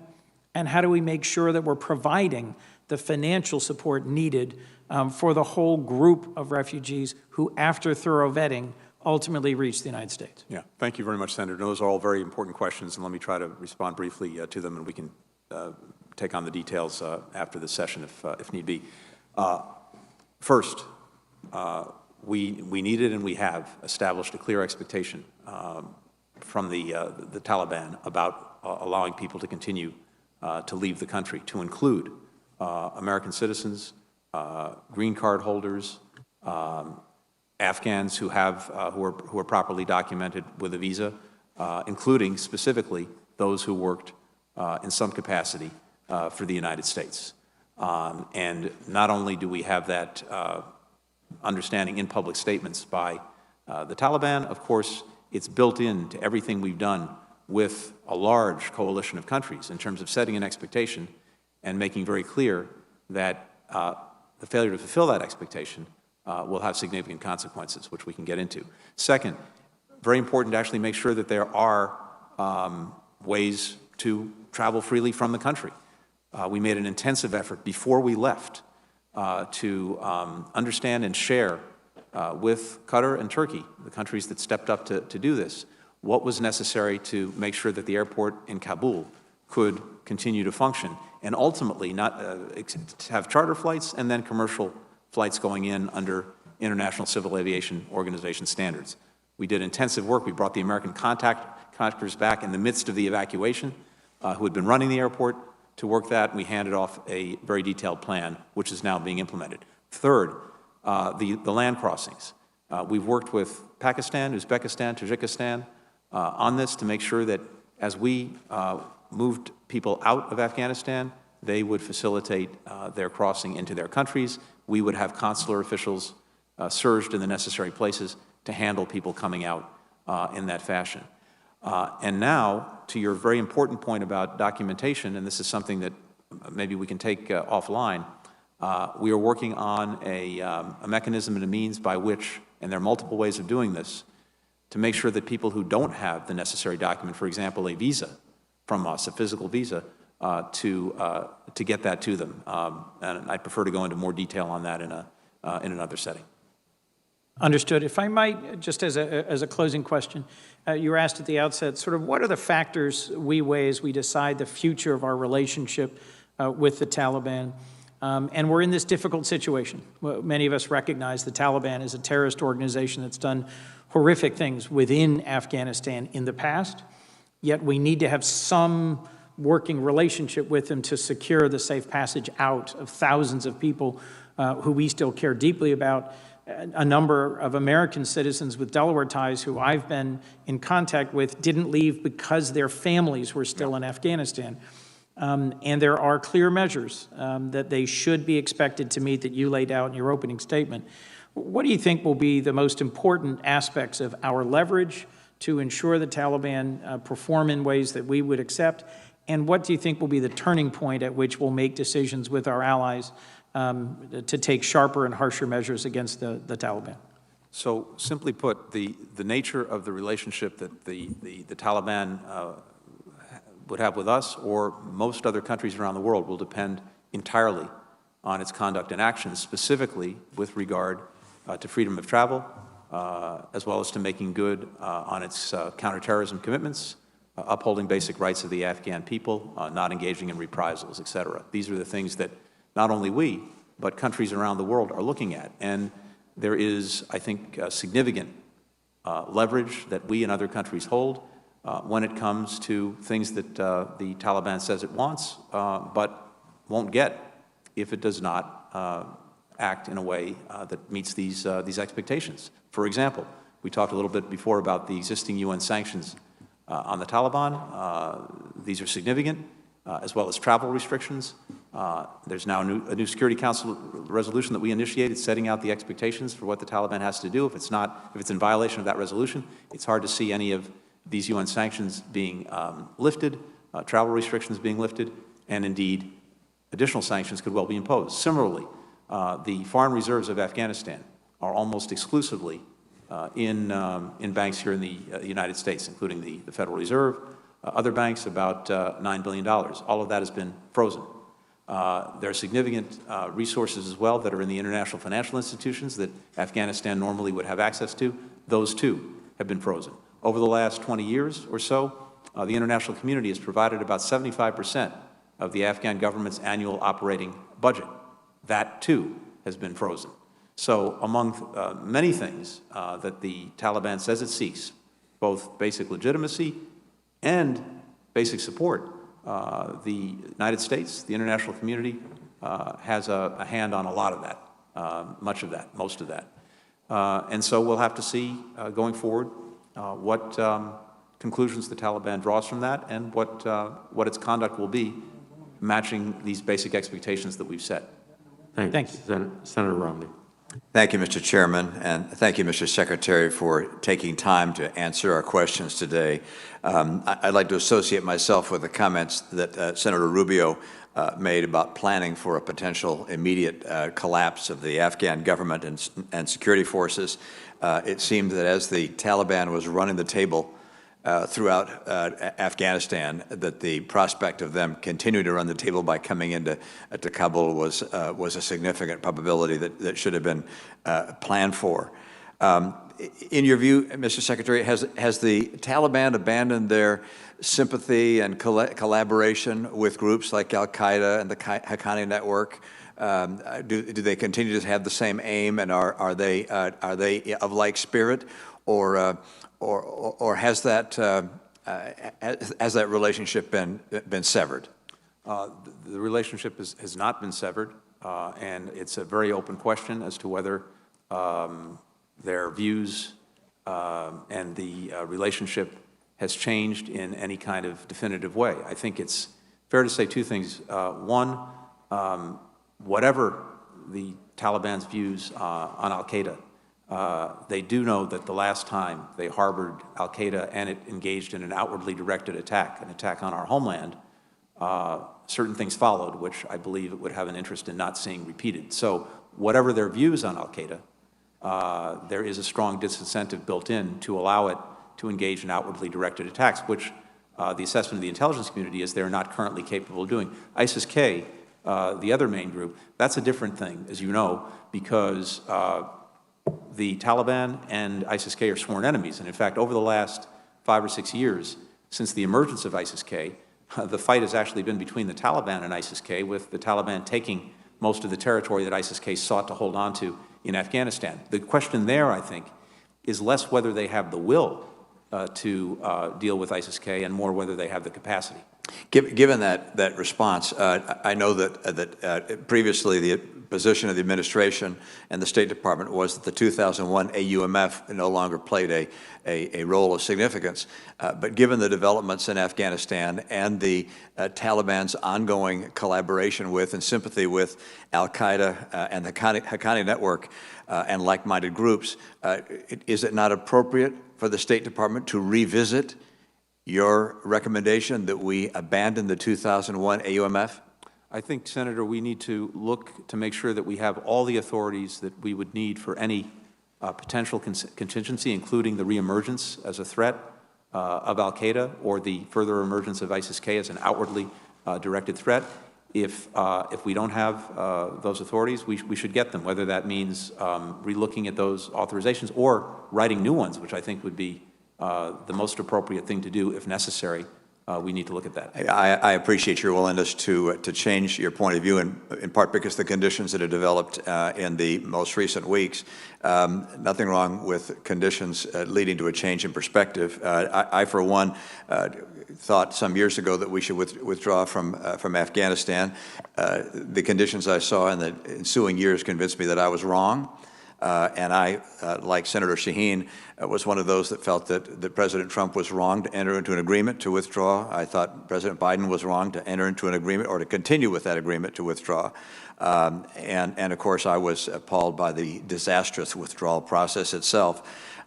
For us today, however, I guess I'd like to focus more on the moral stain of leaving people behind. And understand what we can do to make sure that we are not leaving people behind. I understand we're down to a small number of Americans. It's hard to know exactly how many are left behind. But in terms of legal permanent residence, is your priority just as high to get them out as it is to get out citizens? Or is there a different level of commitment for a legal permanent residence return to the United States relative to a citizen? Senator, our number one priority is American citizens. And that has, I think, long been the case. In this situation in Afghanistan, in this emergency evacuation in Afghanistan, we did everything we could as well to make sure that legal permanent residents, green card holders, would also identify themselves to us. We don't, like with American citizens, we don't know at any given time how many there are in any given country around the world, and to make available resources to help them. But our number one priority is any remaining American citizens who wish to leave. I didn't realize there's a secondary level of priority then for a legal permanent resident. If that's the case, how many of them approximately, you said we don't know the exact number, but how many legal permanent residents are we convinced are still in Afghanistan? We don't have an exact number, but it's in the but a round number? In the thousands. Pardon? In the thousands. In the thousands. Likewise, in terms of SIV holders or SIV applicants, or people who've worked with us that have been our partners through the years, how many of them approximately are still in Afghanistan that want to come to the United States? So this is what we're doing an accounting of right now, based on two things: based on the pipeline of applicants as it existed before the evacuation, and then looking at those who we were able to evacuate. We don't have those numbers yet because as we've moved to evacuate people, a number of them are still at transit points around the world. Others, as but it would be tens of thousands? So realistically, two things. One, we talked about this a little bit earlier, but of the applicants in the program, and as I said, we inherited about 18,000. About half of those, and this remains more or less the case now, are at a point where it's before the chief of mission has given his or her approval that they are in fact eligible for the program. I understand. So we focused on the. I was looking for a number, and I guess the question I was leading to was this, which is, given the fact that the SIV process was so slow and not undertaken during the Trump years in a significant way, you sped it up. That's great. Although you knew that there was no way you were going to get all these people out in time. Let me put a final point given the rapid collapse of the Afghan security forces. And you said yesterday that you inherited a date, but in fact you didn't inherit the date. The date was May 1st, and you pushed it to August 31st. Why didn't you push it much later so that we would have been able to process the SIV applicants as well as those who had worked with us that had not yet applied? I don't understand why a date was actually not inherited and a date was not selected that would be sufficient to actually remove people from the nation in a way that would be in keeping with our moral commitment to honor our citizens, our green card holders, as well as those who've worked with us over the years. Two things, if I may. First, we took some risk in terms of what the Taliban would do or not do after May 1st in pushing beyond May 1st. And we, of course, worked this very hard because well, it's a risk with other people we took. It's a risk. The risk was on people we care for. Yeah, just to be clear, if I could, the military told us that in order to do its retrograde, its drawdown from Afghanistan in a safe and orderly way, it needed 3 to 4 months. That's why we pushed to move beyond May 1st and to get to the end of August, early September. Second, to your point, which is an important one and a good one, our expectation was that beyond August 31st, beyond the military drawdown, the government, the security forces, were going to remain in control of Kabul, of the major cities. Our embassy was fully planned to remain up and running. We were leaving about 600 military behind to make sure that we could secure the embassy so that it could continue to operate. We had robust programming planned to include continuing to bring out anyone who wished to leave, notably SIVs. So that was very much the plan and the expectation. What we did not anticipate was that 11-day collapse of the government and security forces. That's what changed everything. Thank you. Senator Murphy. Thank you, Mr. Chairman. Thank you, Mr. Secretary, for spending so much time with us. I think what links our failures in Iraq and Afghanistan is that they're both fundamentally failures of hubris, believing that we can control things and influence events on the other side of the world that are beyond our control or influence. America can be a force for good in the world, but there is a limit to what we can achieve. And so there's been decades-long magical thinking with respect to what's in our control and what's outside of our control. As it turns out, it wasn't within our control to be able to stand up an American-style democracy, an American-looking military in Afghanistan that was going to be able to protect the country from the Taliban, but we spent 20 years trying to achieve it. And so, Mr. Secretary, you covered some of this in your opening remarks, but I wanted to ask you a series of questions to try to level set for the committee the situation you inherited, right? What was in your control, what was outside of your control, and then to look at the events of the last 30 to 40 days with that same lens. What was in your control, what was outside of your control? I think these are yes or no answers. Some of it you've covered in your testimony, but I think it's important to get it on the record. So, Mr. Secretary, if President Biden had chosen to breach the agreement that President Trump had signed with the Taliban, would the Taliban have restarted attacks against U.S. troops and bases? Yes. As you said in your opening testimony, by the time your administration took office, the Taliban was on the outskirts of several provincial capitals. If President Biden had chosen to breach the agreement between President Trump and the Taliban, would the Taliban have begun offensives on these urban centers? Yes. So if the Taliban had begun its siege on these cities and resumed attacks on U.S. troops, would 2,500 troops have been enough to keep the country from falling to the Taliban? No. Would double that number have been enough? Do we know how big our force would have had to have gotten? I think it was the assessment of our military leaders that, not to put a number on it, but significant additional U.S. forces would have been required both to protect ourselves and to prevent the onslaught from the Taliban against the provincial capitals and ultimately against Kabul. This wasn't a decision between leaving and the status quo. This was a decision between a significant commitment of new U.S. resources to the fight or the continuation of a withdrawal plan. That's correct. Okay, let's talk about the last month. So once the Afghan government and the military disintegrate all at once, it seems to me it was pretty predictable and understandable that there would be panic on the ground amongst the Afghan people.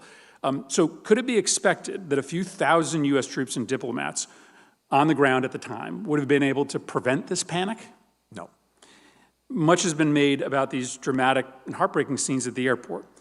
Were 2,500 or 5,000 troops enough to stop the Afghan people from rushing to the airport? It created this security nightmare for you, but was there any way for the limited number of personnel that were there to prevent individuals from rushing to the airport? No, they could control the airport, as we did. They could establish a basic immediate perimeter around the airport, as we did, but they couldn't control what happened beyond that perimeter. And so let's talk about that perimeter. Others say, well, we should have controlled a bigger perimeter. We should have taken back over parts of Kabul to secure the passage of Americans and Afghans to the airport. I mean, let's say you had quadrupled the number of troops you had there. Let's say you had 10,000 troops there. Without the Afghan military or a functioning government, would that have been enough to retake Kabul to be able to secure the passage of everyone to the airport? I don't want to profess to be a military expert, so I'd really defer to my colleagues at the Pentagon on that, but I can say that, I think safely say that it would have taken a substantial number of forces to try to retake the city or establish a much broader perimeter. And of course, if that was ultimately opposed by the Taliban, in a sense, it would have defeated the purpose, because anyone outside that perimeter would not have been allowed to get through it, to come to the airport, among other things. Right, so once the Afghan military collapses, it disintegrates, we don't have enough troops to retake Kabul, and we are in the position of having to rely on the Taliban, or at least communicate with the Taliban, to make sure that we get individuals to the airport. That's correct. Okay. I just think this is important to put on the record in a clear and concise way, because we have to have a reckoning in this country about what we can accomplish and what we can't accomplish. It's extraordinary that this administration got 130,000 people out of Afghanistan, given those circumstances, given the situation that they inherited, that you inherited in January of this year. And my worry, Mr. Chairman, is that the malady that we suffered for the last 20 years, this idea that it was just a bad plan, right? It was just a failure of execution as to why we couldn't succeed in Iraq or Afghanistan, is plaguing us again today. That right now, we're having a conversation as if we just had a better plan, if we just executed better, we could have avoided these scenes at the airport. We could have guaranteed the easy and safe passage of everyone into that facility. It is heartbreaking what happened. It was impossible for Americans to watch. But if we just simply leave today believing that if we had planned better, if we had better execution, we could have avoided this panic and confusion, I think we're just inviting another Iraq, another Afghanistan in the future. Finally, Mr. Secretary, just quickly expand on your point about the message that it sends to China. This idea that the Chinese would love it if we stayed another 10 or 20 years, and why this isn't a sign of weakness. And in fact, this is an ability for you and the national security infrastructure to be able to reorient resources towards fights that we actually can win. Well, I think Senator, you put it very well. In my assessment and the assessment of many others, as I said, there's nothing that strategic competitors like China, like Russia, or adversaries like Iran and North Korea would like better than for us to have re-upped the war, doubled down on it, and remained bogged down in Afghanistan for another year, 5 years, 10 years, 20 years, with all of that dedication of resources, all of that energy and focus on that, as opposed to the challenges that we have to face today. And I might add, this committee has done, I think, a very good job on trying to refocus us on, notably the competition from China. So I think that would have been doubling down on this war after 20 years, after nearly $2 trillion, after 2,461 American lives lost, 20,000 injuries, and not to preserve the status quo that existed before May 1st. That would have been one thing. But to be in a situation where the war with us was restarted, the Taliban attacking our forces, attacking our partners and allies, going on an offensive across the country to retake the cities, that would have required a doubling down on a war. And the bottom line is this. We were right to end the war. We were right not to send a third generation of Americans to Afghanistan to fight and die there. And I believe we were right in the extraordinary efforts that were made to make sure we could bring out as many people as possible. And now we have an obligation to make sure that we continue to do that, and of course to guard against the reemergence of any threats coming from Afghanistan. Senator Ford.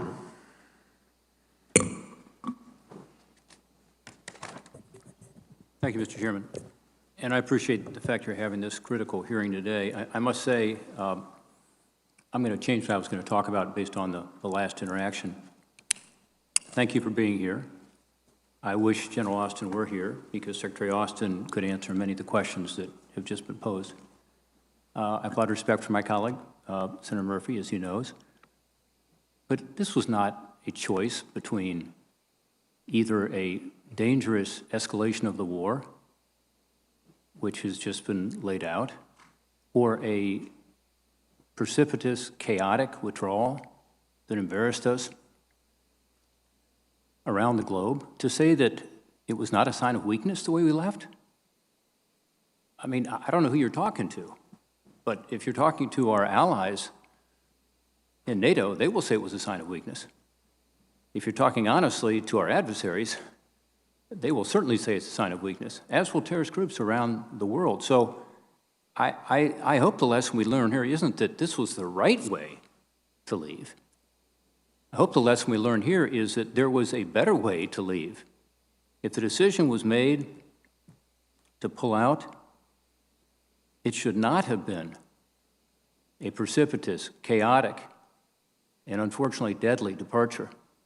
This afternoon, I'll be speaking on the floor about Max Soviak. He's a Navy corpsman who was one of the 13 American soldiers, sailors, and Marines who were killed on the wall trying to help others escape from the tyranny of the Taliban. He should never have been put in that position. It was an impossible position for our troops, for your diplomats. And the impossibility that they faced was due to our policy decisions. There was an alternative. Bagram Air Base, I mean, it was shut down in the middle of the night with no notice to anybody. It was a surprise.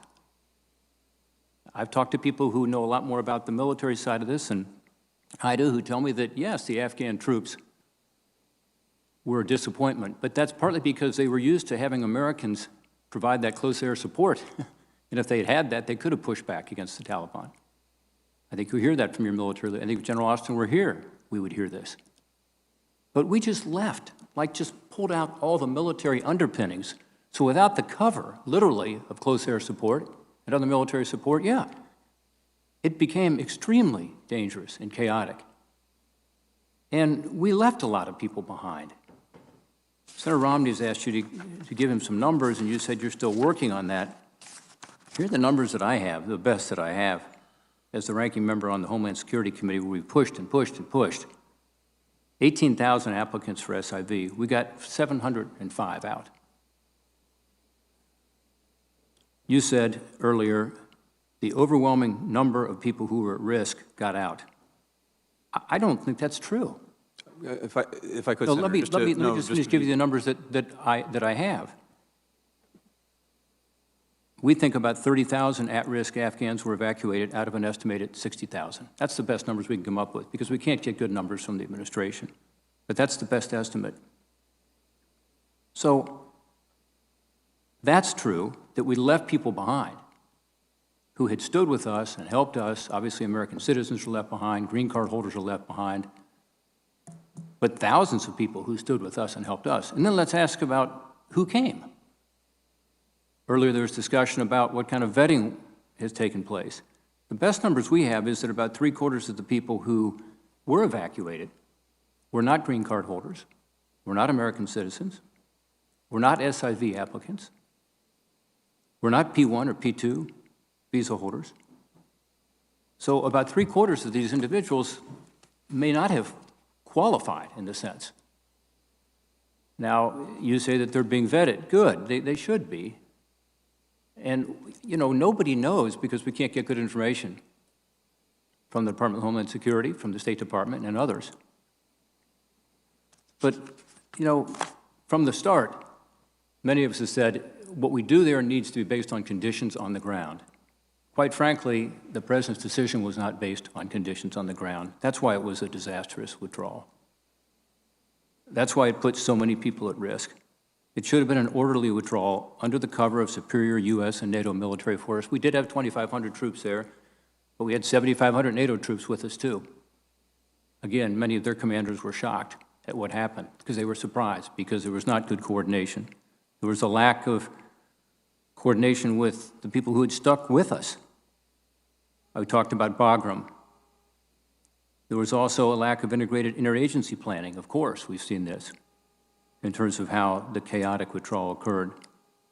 These were preventable problems, and they put our military and your diplomats in this impossible situation.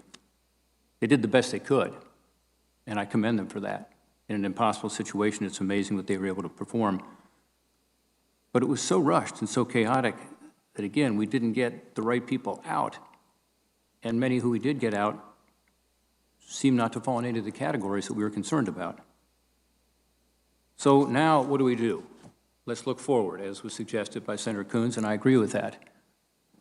You said that you don't believe it will be a platform for terrorism going forward, that the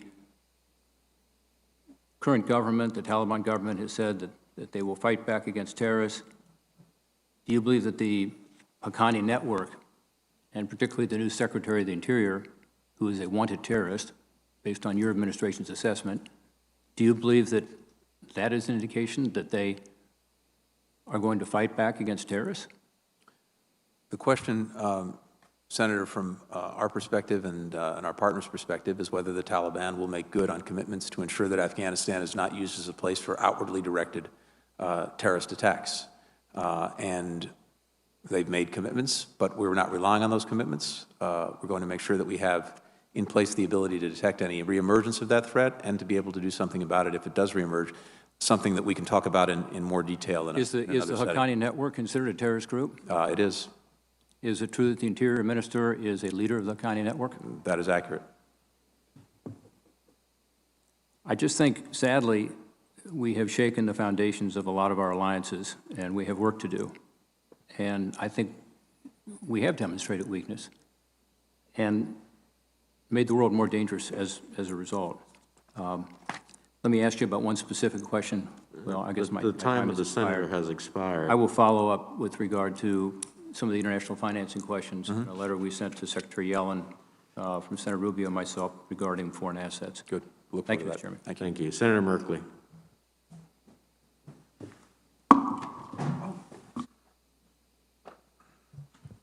Thank you, Mr. Chairman, and thank you, Mr. Secretary. I want to turn to the humanitarian situation in Afghanistan. The World Food Program observed that half the children under 5 are acutely malnourished in the country, that 14 million individuals in Afghanistan are on the brink of starvation, that 31 of 34 provinces are at risk of losing their health services entirely, and that 1% of the country is vaccinated. This is a fairly accurate description of the challenge for both food and for health care? It is. The humanitarian situation is dire. Thank you. And the U.S. just participated in an international conference in which $1.1 billion was pledged in humanitarian relief from a variety of nations, including an additional commitment by the United States. But NGOs, non-governmental organizations that often are essential for providing aid, are very concerned about a legal pathway to do so. Because in 2002, the Taliban was listed as a specially designated global terrorist organization under the International Economic Emergency Powers Act, and it doesn't have a humanitarian exception. Previously, where we faced this situation in Yemen, the Treasury Department stepped in to create a legal pathway, and a number of senators have written to Secretary Yellen and with copies to you and to Samantha Powers, saying let's use that same pathway here in which the Office of Foreign Asset Controls issues a general license, creating kind of legal insulation, providing humanitarian assistance. Are you engaged in a conversation about how to create a legal pathway to provide humanitarian assistance? Yes, we are. We've issued one initial license, as you know. The Treasury issued about 10 days ago. And we're looking at what other authorities might be needed to make sure that humanitarian assistance can flow as best possible in Afghanistan.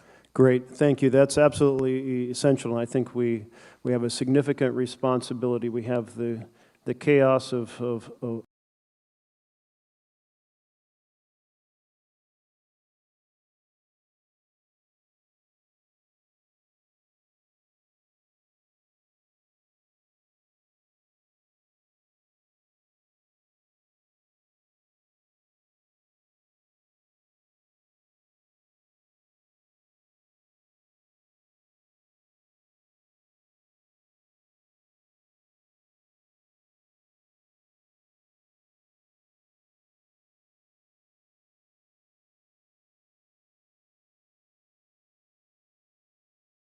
protection of the territory still held, which was a shrinking Did the government of Afghanistan take key strategic military decisions to consolidate its forces?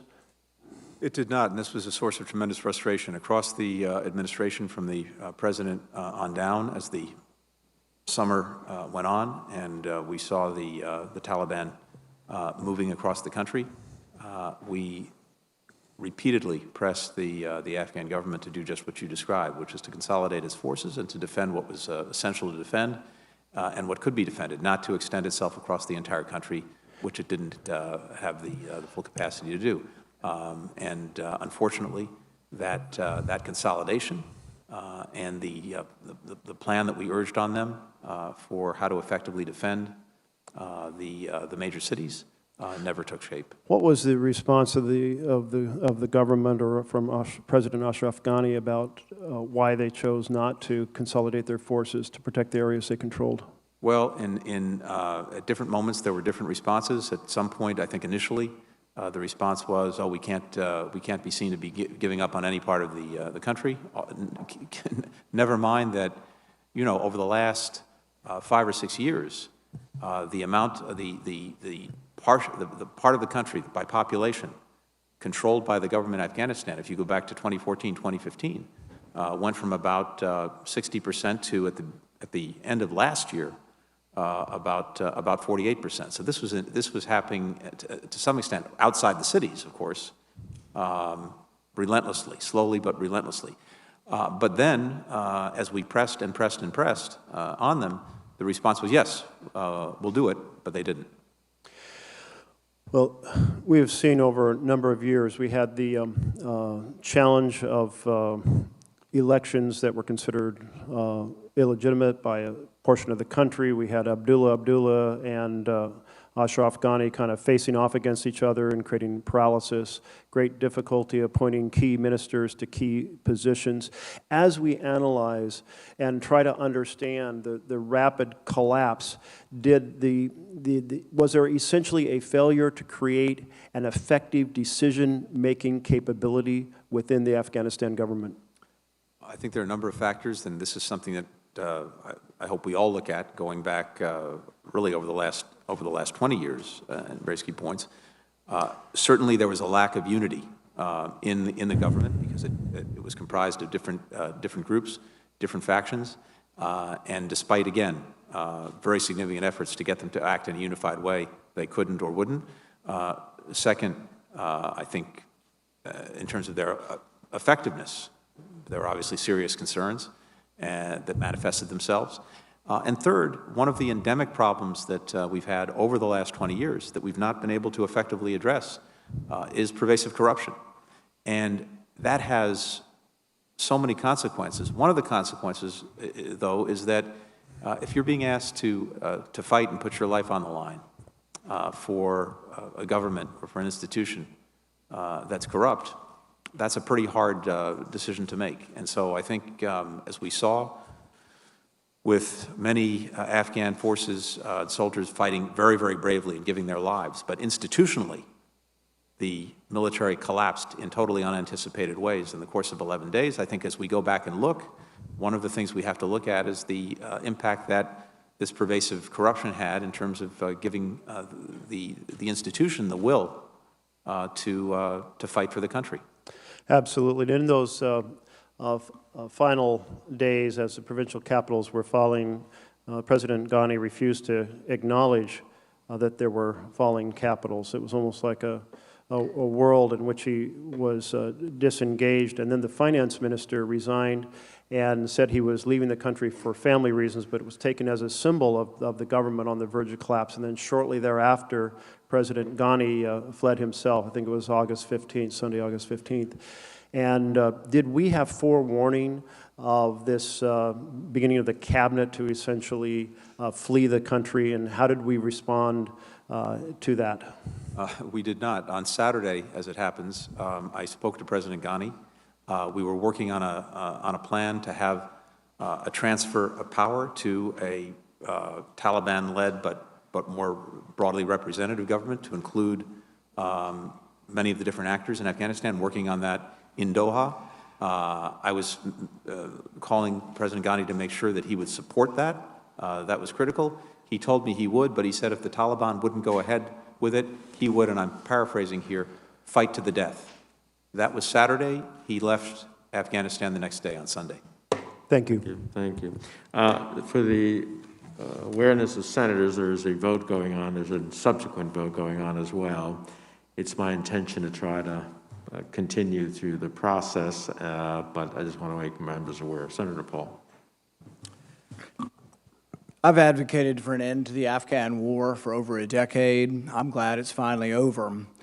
But never in my worst nightmares could I have imagined that an administration would leave $80 billion worth of weaponry to the Taliban. Dozens of planes and helicopters, thousands of armored carriers, hundreds of thousands of automatic weapons, and worst of all, 13 of our brave young men and women. Never in my worst nightmares did anyone or conceive of such a colossal incompetence. Abandoning Bagram Air Force Base will be remembered as one of the worst military decisions in our history. Holding no one accountable, having everyone circle the wagons and say, hey, we all agreed abandoning Bagram Air Force Base was a great idea. This is going to be remembered by the people. Holding no one accountable for letting the base go, it will be remembered. To add insult to injury, this week you've now released $64 million in aid to Afghanistan. Don't we have some prohibition against giving aid and comfort to the enemy? Now, the argument from the Biden administration is, oh, we're giving it to charities, and it's for the good of the people, for poor people, and for women. Well, the Taliban has a history of taking this. Throughout their governance, they would take the money. This was a big complaint we had when they were in power the last time. They now have $80 billion worth of weapons, 350,000 automatic weapons. Are we really naive enough to believe that we're just going to keep sending charity to Afghanistan and they're not going to interrupt it? I think that's a foolish notion. The $64 million, though, is the tip of the iceberg. There's still about $10 billion out there that was designated for the Afghan government. Can you pledge today, without equivocation, that the Biden administration will not release any of this money to the Taliban? Absent the Taliban making good on the commitments and expectations of the international community that I've outlined previously, that's correct. Maybe we could deduct a fee for the weapons they took. So, Senator, on the weapons, again, I'll defer to my colleagues at the Pentagon who are more expert in this. You're right that about $80 billion worth of weaponry has been provided over the course of the last 15 or 16 years. Much of that, the significant weaponry, planes, helicopters, is actually inoperable, will soon become inoperable because it can't be maintained. In terms of the strategic threat that weaponry poses, it doesn't to us or to Afghanistan's neighbors. But you can't say you're not going to give them the money. If they behave, you're going to give them the money. Why don't we subtract the $80 billion from the $10 billion you're going to give them? Then they're minus 70 still. I mean, really, the fact that you're entertaining good behavior, that they'll get more money, I think is a big mistake and a naive notion that we're going to somehow change this Stone Age philosophy by giving them more of our money. We've sunk trillions of dollars over this. This is our chance to have a peace dividend. Let's quit sending good money after bad. The guy the Biden administration droned, was he an aid worker or an ISIS-K operative? The administration is, of course, reviewing that strike, and I'm sure that a full assessment will be forthcoming. So you don't know if it was an aid worker or an ISIS-K operative? I can't speak to that, and I can't speak to that in this setting in any event. So you don't know or won't tell us? I don't know because we're reviewing it. Well, see, you'd think you'd kind of know before you off somebody with a Predator drone, whether he's an aid worker or he's an ISIS-K. See, the thing is this isn't just you. It's been going on for administration after administration. The Obama administration droned hundreds and hundreds of people. And the thing is there is blowback to that. I mean, I don't know if it's true, but I see these pictures of these beautiful children that were killed in the attack. If that's true, and not propaganda, if that's true, guess what? Maybe you created hundreds or thousands of new potential terrorists from bombing the wrong people. So you got to know who we can't sort of have an investigation after we kill people. We have an investigation before we kill people. We've got plenty of bombs. We can bomb almost anything we want from anywhere in the world. Maybe we should have bombed the helicopters and the planes that we left behind. I mean, even though you said you didn't know any of this and it was all surprise, once they took all of our stuff, We should have said you got 20 minutes to get out of it because we're going to blow it all up. Then you would have sent a message of strength. Instead, we bombed somebody who we're not sure whether it was an aid worker or an ISIS-K operative. See, that's not sending a signal of strength, and in the end, there will be more blowback from it. If you killed an aid worker on accident, I mean, do you think we're better off because of that? You really could have acted in a position of strength, but you could have made the basic decision, the basic fundamental decision that really ruined the whole thing for you was a military decision to abandon Bagram Air Force Base before you left, before the Americans were out. Anybody can argue, and you may have a point, that it happened more quickly than we thought it was going to happen. Okay, that's an honest mistake, still a huge mistake. And when people make mistakes in the military, they ought to be relieved of their post. But leaving Bagram Air Force Base, I think, is an unforgivable sort of mistake. It's going to be remembered in history, but if you do nothing about it, you leave all these people in place and say, oh, well, we all agreed, it's like then maybe everybody needs to go. I mean, but really, it was a terrible mistake. But releasing money to the Taliban will add insult to injury. It'll be terrible for the memory of the 13 soldiers who died in the end, who were the final soldiers to die in this war, if you end up giving money to the people that have been ruining the Middle East and Afghanistan for decades. I hope you won't release the money, and I think it'll be a big mistake. Thank you. I understand Senator Schatz is with us virtually. Yes, Mr. Chairman. And before Senator Schatz begins, I'm going to ask Senator Kaine to preside so I can vote and come back. Thank you. Thank you, Mr. Chairman. Secretary Blinken, thank you for appearing before the committee. I want to sort of zoom out a little bit. The defense establishment, political appointees, so-called think tank experts, defense contractors are complaining loudly about tactics because it's their strategy that failed. They're complaining about how America's longest war ended because they didn't want it to ever end. And they're mad because they think we should be an occupying force indefinitely. And they know that position is untenable. So they dive into tactics. They want to talk about holding on to Bagram for longer or sending forces into Kabul. They won't acknowledge the fundamental mistake was that we invaded a country in Central Asia without a good understanding of its people, its history, or of its culture. After 20 years, trillions of dollars spent and training of hundreds of thousands of Afghan security forces, the Afghan government we installed was no more capable of being the referee in a civil war than before we invaded. That's not the fault of our service members or diplomats. It's the fault of policymakers who set unrealistic goals. And so the basic question I have for you, Mr. Secretary, is what are the lessons of the last 20 years of war? Well, Senator, I think you actually summed it up extremely well. And I would say two things, just to put a fine point on it. We went to Afghanistan for one reason, and that was to deal with the people who attacked us on 9/11, to bring them to justice, and to the best of our ability, make sure that that would not happen again from Afghanistan. And we largely succeeded in that effort a long time ago, with bin Laden being killed in 2011, and al-Qaeda, in terms of its capacity to conduct attacks on the homeland from Afghanistan, vastly degraded to the point where it is currently assessed that it does not have that capacity. Somewhere along the way, with the best of intentions, we also sought to remake the country, and in effect to use military force to remake another society. And I think to your point, and the point that Senator Murphy and others have made, whatever our intentions, that is probably something that is beyond our capacity. And the net of that is that we were there for 20 years. We lost 2,461 Americans. 20,000 were injured, excuse me. About $2 trillion were spent in direct and indirect costs. That's the equivalent of about $300 million every single day for 20 years, on average. And to those who say, well, yes, but you'd arrived in a place where the expenditures in terms of people and resources were sustainable, well, that's simply not the reality that we faced.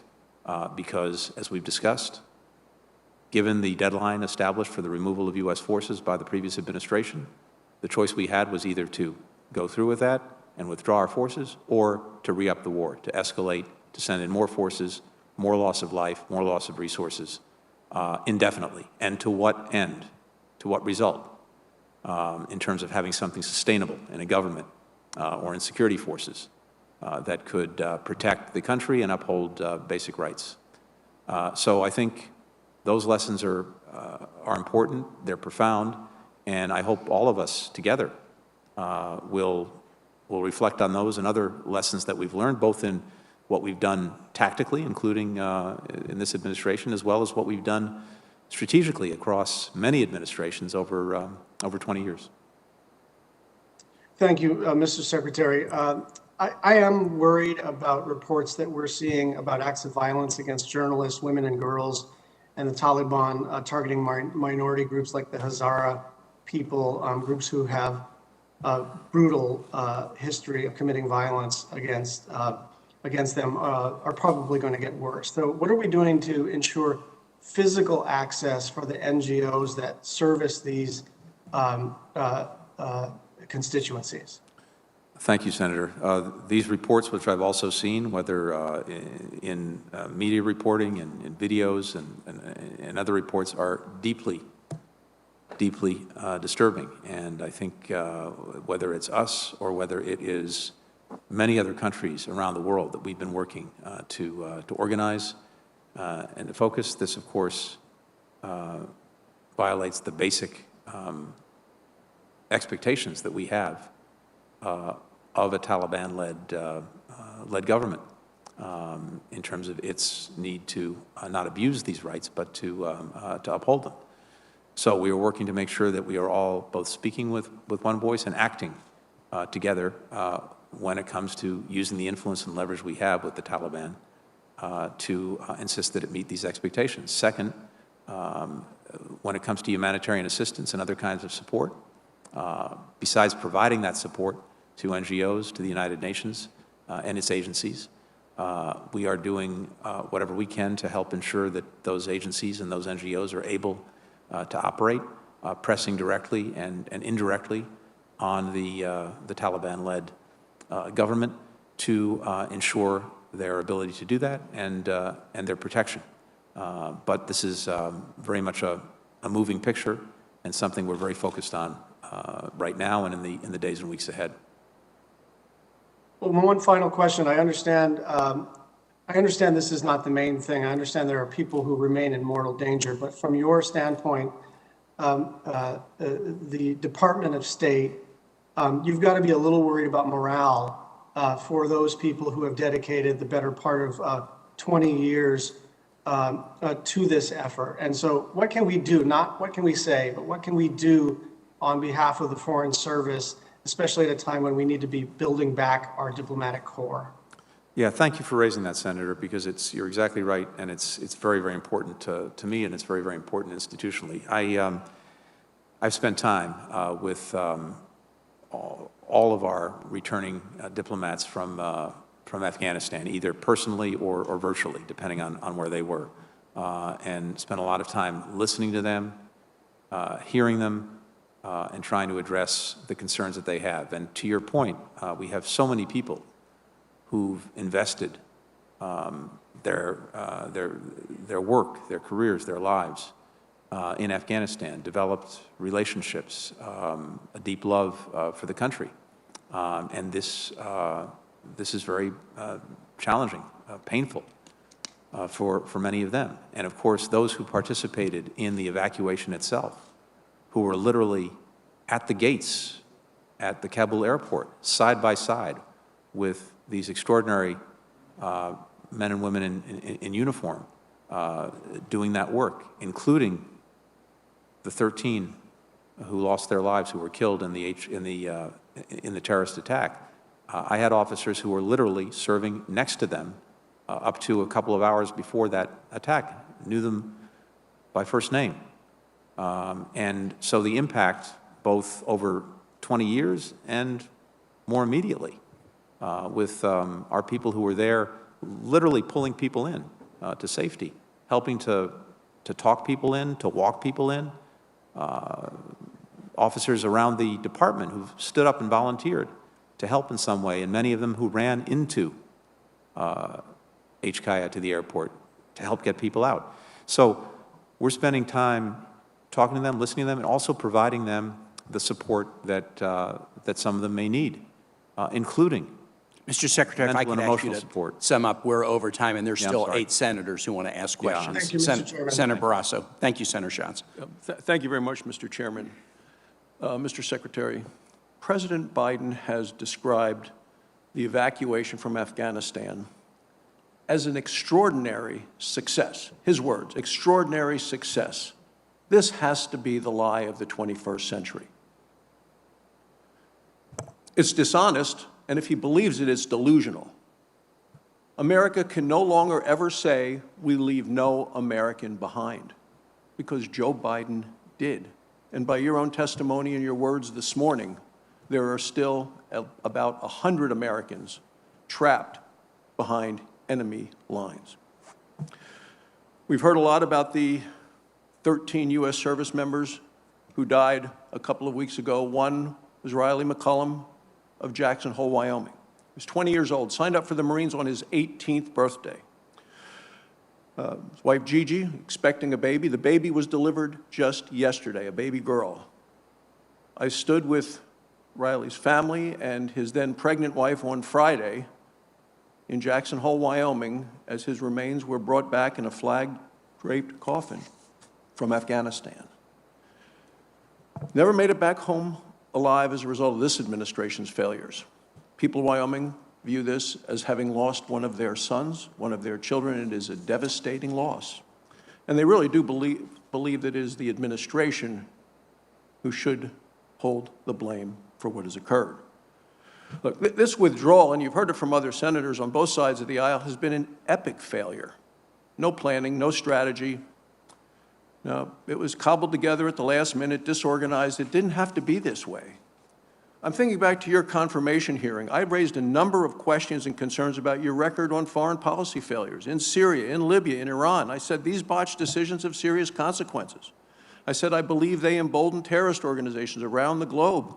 I said your decisions in the past have put lives of men and women who serve our nation at risk because of these failures. And I said I think it would be a grave mistake to confirm a Secretary of State who has a demonstrated track record of repeatedly making the wrong decisions when it comes to American foreign policy and national security.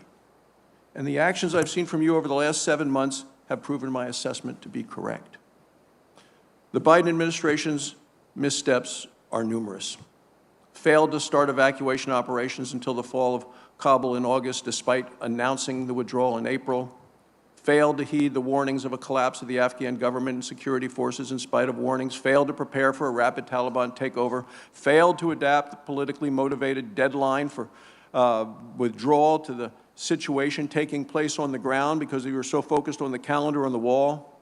Failed to keep Bagram Air Force Base, a place I've visited about 8 or 9 times, the U.S. military base, 2 runways that could be used to help evacuate civilians.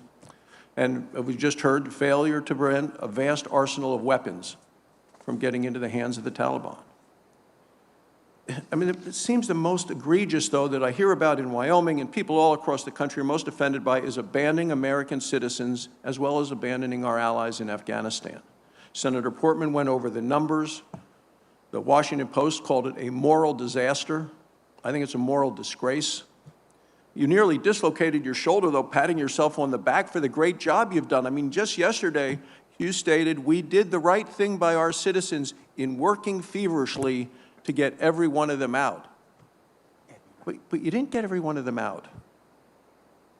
You've admitted again and again we're talking about over 100 Americans. The top priority must always be getting all Americans home safely.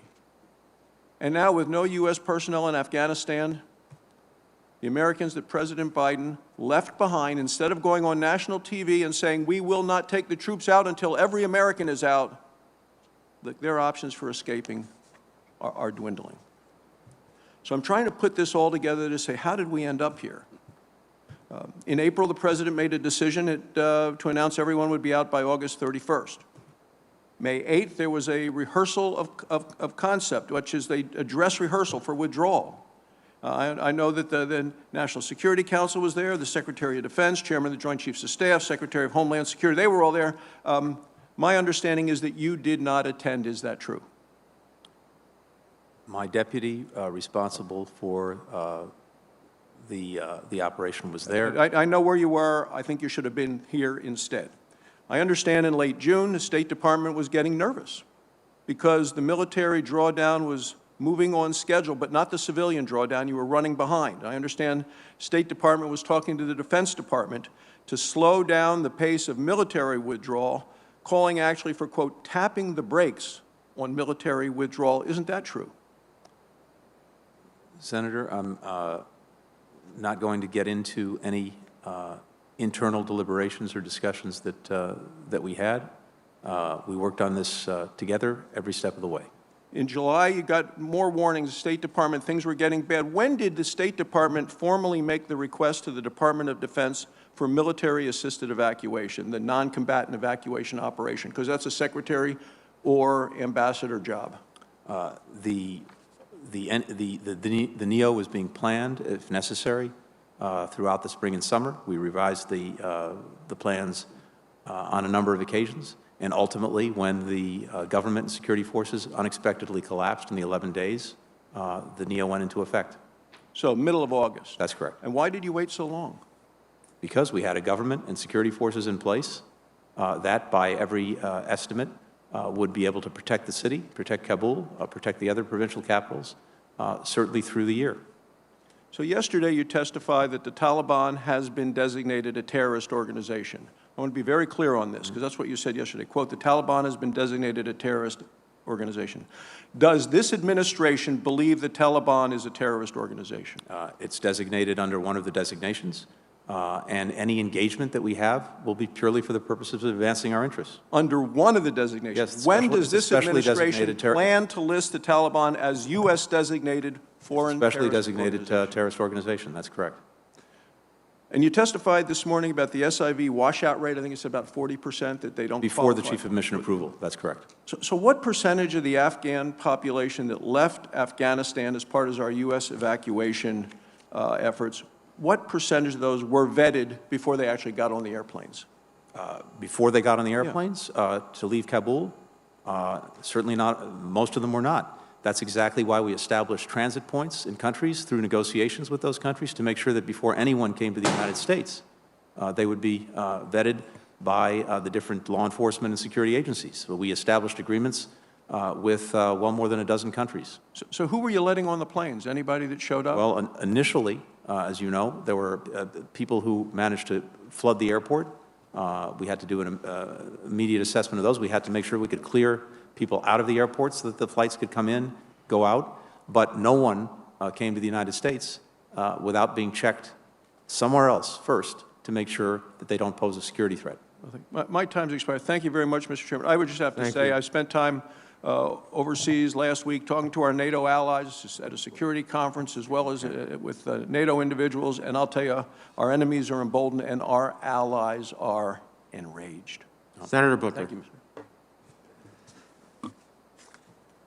Mr. Secretary, thank you for being here, and thank you for allotting so much time and taking every single question posed to you.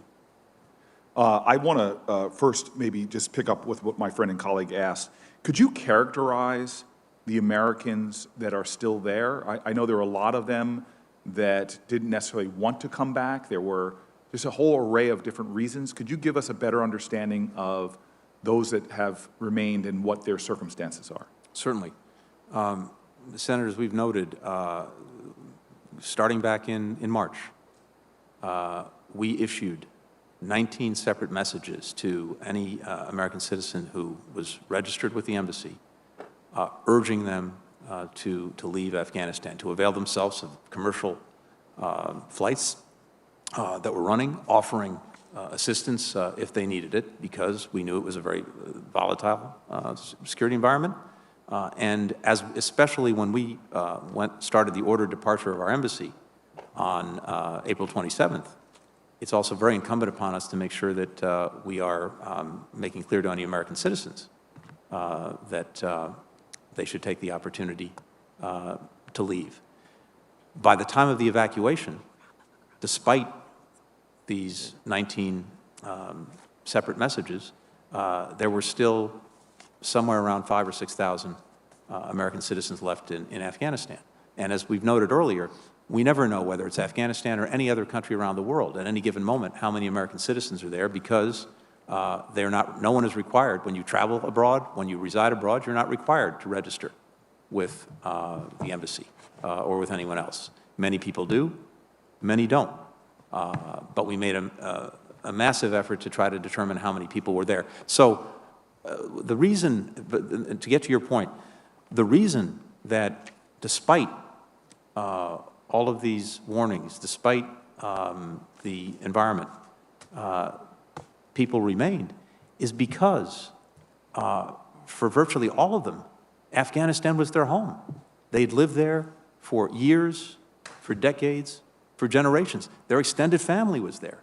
And it is the most wrenching of all decisions to have to decide whether or not to leave the place you know as home. I wanted to give more texture to this complex situation. This is not that there were people there. There are many people that fall into the category of not being abandoned by our country, but have made the conscious choice to stay in country, correct? That's correct. You have been, I've only been here 8 years, but I will say to you and your staff, you have been the most responsive State Department team that my office has dealt with. We have brought many, as you know, people to your attention, both American citizens and Afghanis who wanted to get out, have worked with us to many different degrees of success, and I'm grateful for that. I have now witnessed with my senior senator, we went to our joint base and saw the facilities being done for those who have met extreme vetting and have made it to the United States. What is going on with the 13,000 expected in New Jersey and the 65 to 70,000 is America at its best. I met from military personnel, the State Department personnel, talking to me about this being some of the proudest work they've ever done. And I think Americans should be aware of that and what's going on. We are a great nation, and this is a reflection of those words on the Statue of Liberty. I want to pick up, though, on the situation as it is. I think it was Senator Merkley who brought up the concerns about humanitarian interest, humanitarian crisis that is really boiling over there. And I want to just get you to reiterate that you issued one license, but we really need more, correct? Yeah, I understand that, and that's exactly what we're looking at. We want to make sure that all the authorities exist to provide that humanitarian assistance, including by not just our own NGOs, but others as well. And it's a strategic situation where we know we control significant resources the Afghan government has been relying on to run basic services. This is a strategic leverage that we have over the Taliban to continue to try to pressure them into honoring human rights, honoring the rights of women, countering some of the terrorist concerns that we have, and it's very important. However, given what we understand, without those resources, there are going to be continued humanitarian suffering. As the New York Times reported, the World Food Program is estimating about 40% of Afghans' crops are going to be lost. There's going to be tremendous hunger as the price of wheat is expected to go up 25%. The World Food Program's own food stock is expected to run out by September. And so this is tremendous suffering that will come. It's going to be exacerbated by climate change. We can literally see issues of starvation hitting the general population. I guess if you could give me specifically, what assurances has the Biden administration been able to secure from the Taliban as it is to humanitarian access? And how's the State Department working with international partners? Because it's not just our responsibility to coordinate and provide near-term and long-term assistance for those Afghans who've ended up in locations without the proper support mechanism. Yeah.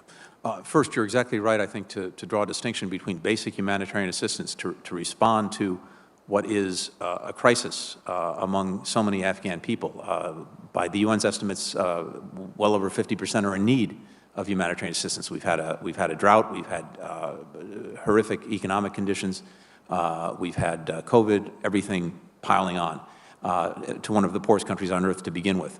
So when it comes to food, when it comes to medicine, when it comes to the basics, the international community irrespective of anything else, ought to be able to provide that, provided that we can do it knowing that the assistance is going to get to the people who need it and not diverted or used in any other way.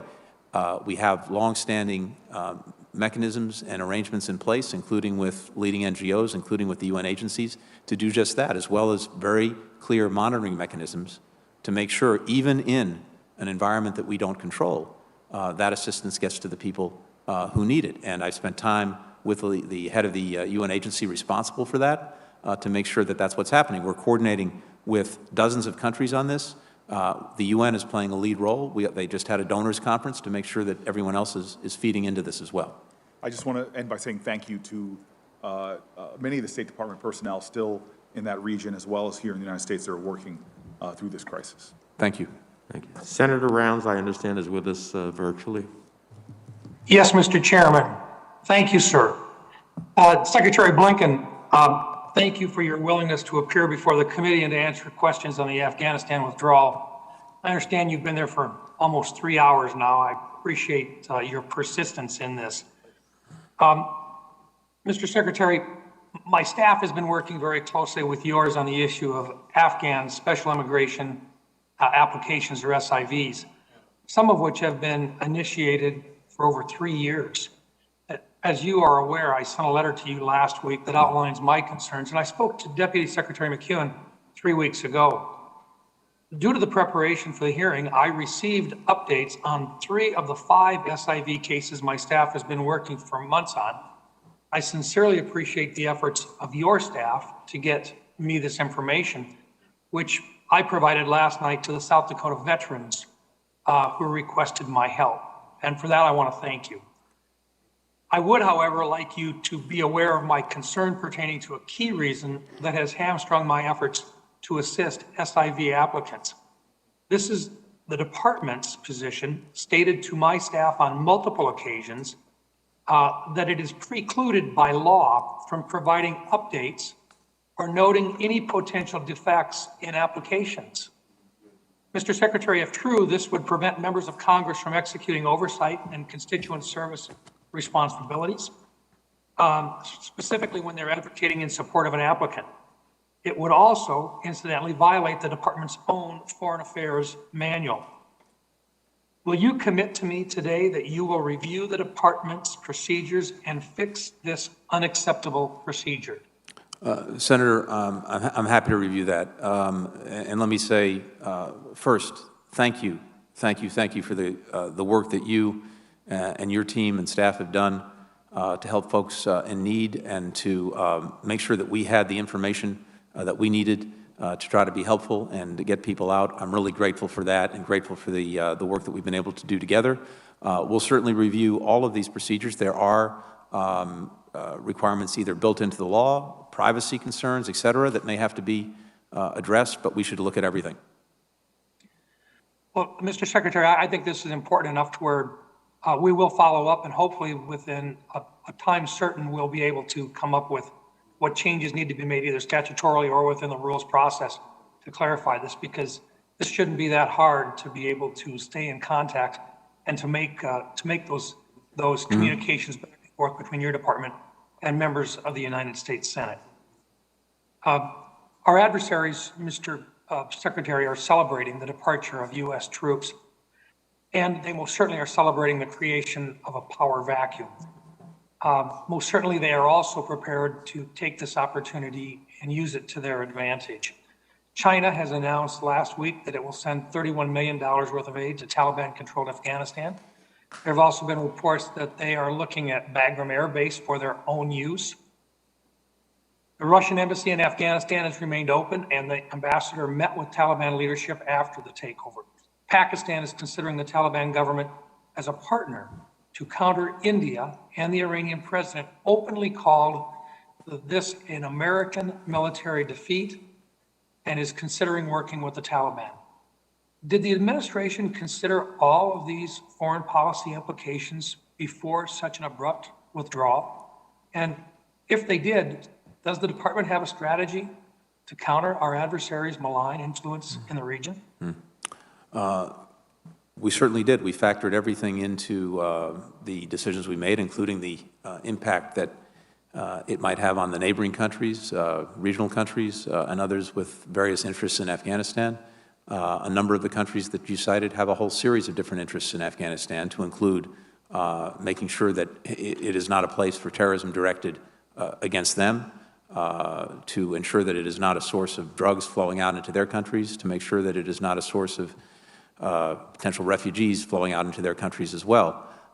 So all of those things are in play, and countries are looking to take steps that they need to take to protect some of their basic interests. At the same time, we've established across more than 100 countries and in the UN through a Security Council resolution basic expectations of the Taliban-led government. And if those expectations are not met, and other countries are aiding and abetting so that the Taliban is able to not fulfill those expectations, there'll be consequences for that too. Well, Mr. Secretary, if I could, what I'm really curious about is, do you have a strategy that you've established? Did you have enough time before this withdrawal to actually establish a strategy knowing that there would be a void in Afghanistan?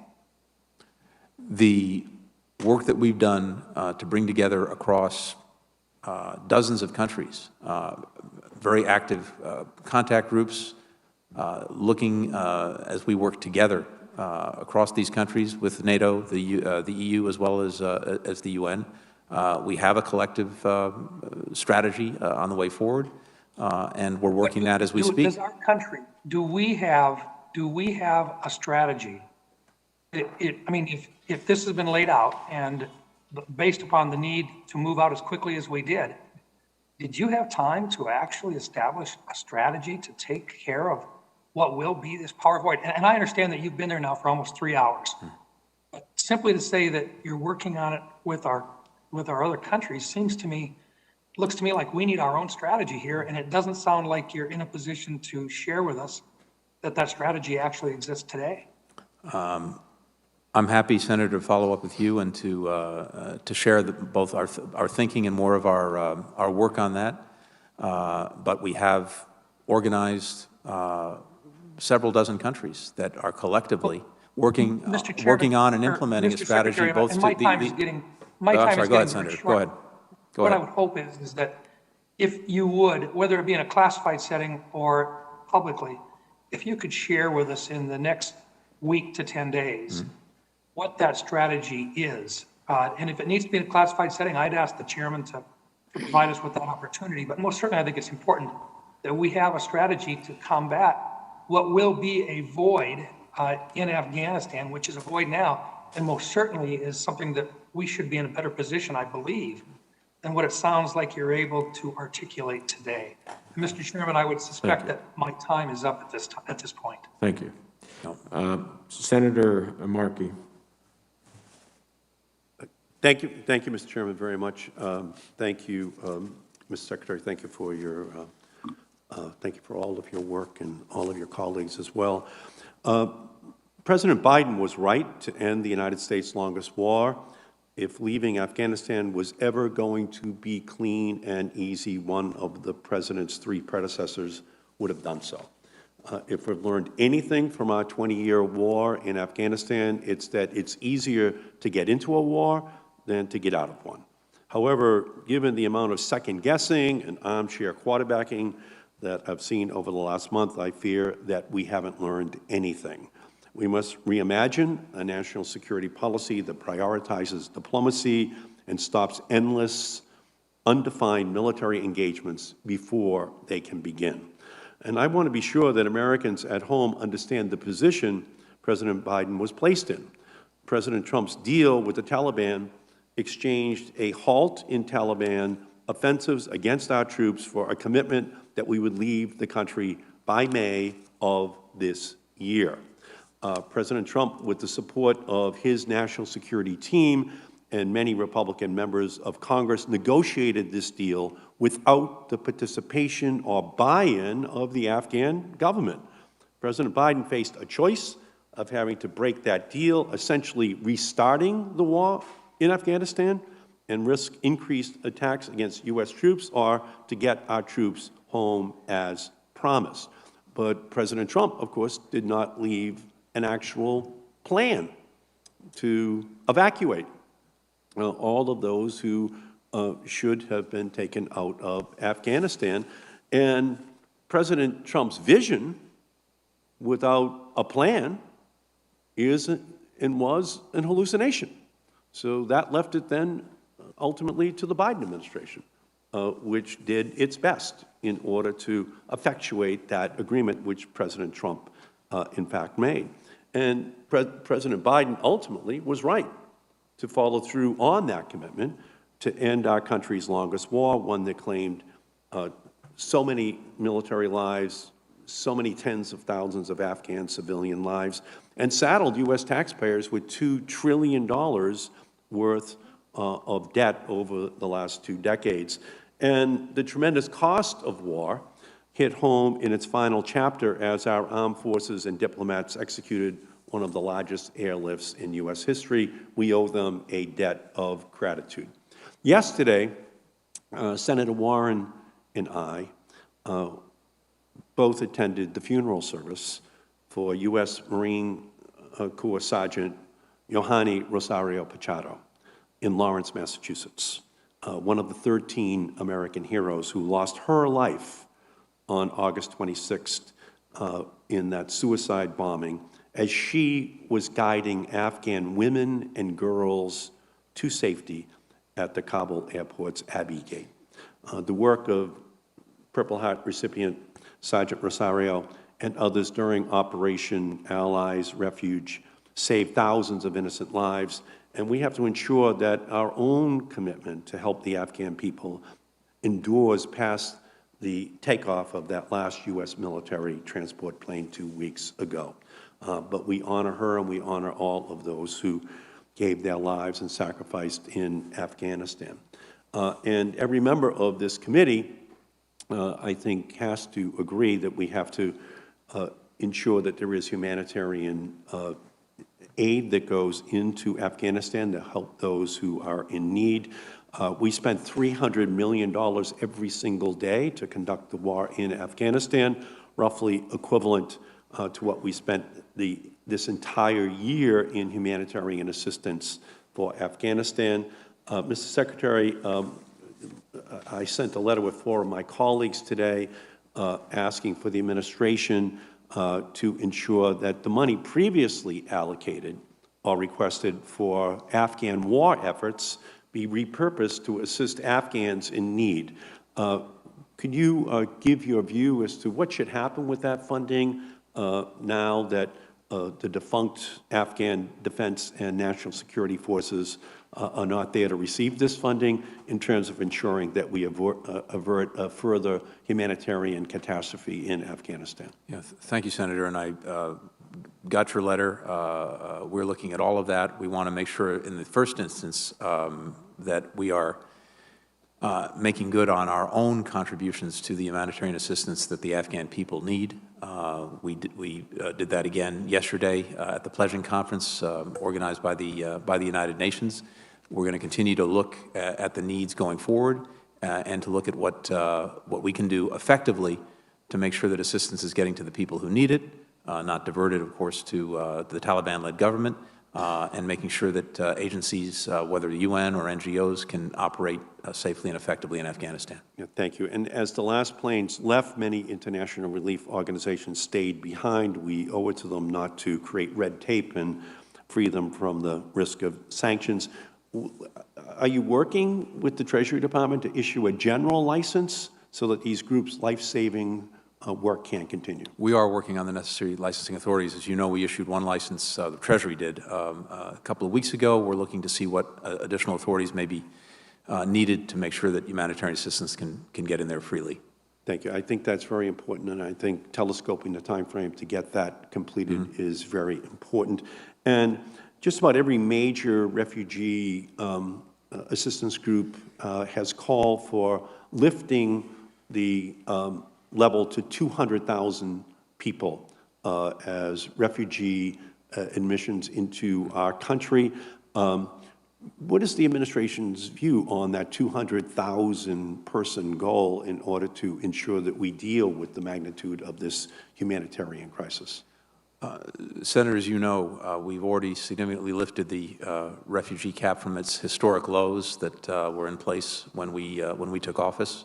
And of course, we're assessing whether there are going to be additional needs. Having said that, the work we're doing now to bring Afghans in need who are vetted and checked into this country, including support we need from Congress on that, will not, for the most part, tap into the refugee cap. There are other means and mechanisms by which we're looking to bring people in to ensure, with your support, that they're given the assistance that they would get were they coming in as refugees, but not actually cutting into to the existing cap or any future cap. I thank you, and thanks for all your great work. I just would hope that 200,000 is the goal. The resettlement agencies are pointing towards that number, and I think it's a number that we should all strive to meet in order to ensure that these individuals not only survive but thrive in their new environment. Thank you, Mr. Secretary. Thanks, Thanks for all your great work. Senator Haggerty. Thank you, Senator Kaine, Ranking Member Risch, Secretary Blinken. Senator. Before I start, I'd just like to acknowledge a young man, Army Staff Sergeant Ryan Knaus. Ryan's a Tennessean, one of the 13 service members who lost his life at the airport in Kabul trying to rescue and save others. My heart goes out to he and his family and the tragic loss associated with this evacuation. And regarding this evacuation, I agree with Senator Barrasso. For President Biden to call this an extraordinary success is beyond the pale when we leave Americans, when we leave our allies, when we leave those that have helped us behind. And I've also just been over to visit with our allies in the UK and at NATO, and their sense of surprise and enragement is palpable. We have a very significant failure that's taken place here, a failure of global proportion. And it's placed our allies in the position of questioning America's resolve, of questioning our nation's integrity. And frankly, they put us in a situation where they're questioning whether we're a reliable partner. Our reputation as a nation, I think, has been put at risk as a result of the failed evacuation here. And our job now is to get to the bottom of this failure as a committee. This failure that's left the world a more dangerous place for the United States, for our allies, for those that depend on us. It's also armed our enemies like never before, and it's emboldened our strategic adversaries. There must be accountability. Secretary Blinken, my office and other congressional offices have heard rumors regarding potential cabinet resignations over the situation in Afghanistan. So I want to ask you, have you submitted your resignation regarding this issue? I have not. The lack of accountability here, the lack of accountability in this administration is shocking to me. I'd like to turn to another question regarding the intelligence that we've relied upon. In an internal report given to the State Department by Embassy Kabul on August the 16th, there was warning of a breach of the Kabul airport. It said, I quote, "A breach cannot be fully prevented at current force levels." Mr. Secretary, did you see that report? I'm sorry, can you tell me the date again, Senator? August the 16th, a report given to Embassy Kabul, an internal report from Embassy Kabul to the State Department, saying that a breach at the airport cannot be fully prevented at current force levels. I can't tell you whether I saw that specific report, but that's exactly why the President had on standby 6,000 forces to be able to deploy immediately into Afghanistan, into the airport, in case the airport was in jeopardy, and that's exactly what we did. Well, this, the force levels being insufficient, I think, was a significant reason for concern, something that in a plan of action, I think should have been accounted for certainly earlier. And going to the NEO plan, I'd like to cover that with you for a few minutes. The non-combatant evacuation operational plan for Afghanistan would be a plan on how we evacuate American civilians from a foreign country should a dangerous situation arise. That's correct. Prior to turning over the Bagram Air Base on July 2nd, did the NEO plan to evacuate Americans have the Bagram Air Base as a critical element of its strategy? The critical element for any evacuation was actually the airport in Kabul, known as HKIA, because, as you know, Senator, Bagram is about 40 miles from Kabul. To the extent that the population that you're seeking to evacuate was mostly in Kabul, the airport by far most convenient to them would be the airport in Kabul, HKIA. A civilian airport in a neighborhood that's much more difficult to protect than an airport the size of Bagram with 2 runways and the ability to land and lift off, significant airlift capacity. I'm frankly quite shocked that our NEO plan would have had no inclusion of the Bagram Air Base, but if I understand you correctly, it did not include Bagram. The plan focused on the airport in Kabul. I wonder how the evacuation plan was updated, Mr. Secretary, as things began to change on the ground. What was the process that you deployed there? Senator, through the course of the spring and summer, we reviewed all of these plans, different contingencies, including the NEO plan. Of course, the element that no one anticipated, as we've discussed on numerous occasions, was the rapid collapse of the Afghan government and the Afghan security forces in the space of about 11 days. Having said that, we had plans in place to do the 2 critical things that we did. We were able to evacuate our embassy, all its personnel, destroy sensitive materials, get people to the airport in 48 hours, and in many cases much less than that. Second, as I mentioned, the President ordered that there be a standby force in place to make sure that HKIA, the airport in Kabul, was secured, planes could come in, planes could take off, and we had a secure facility.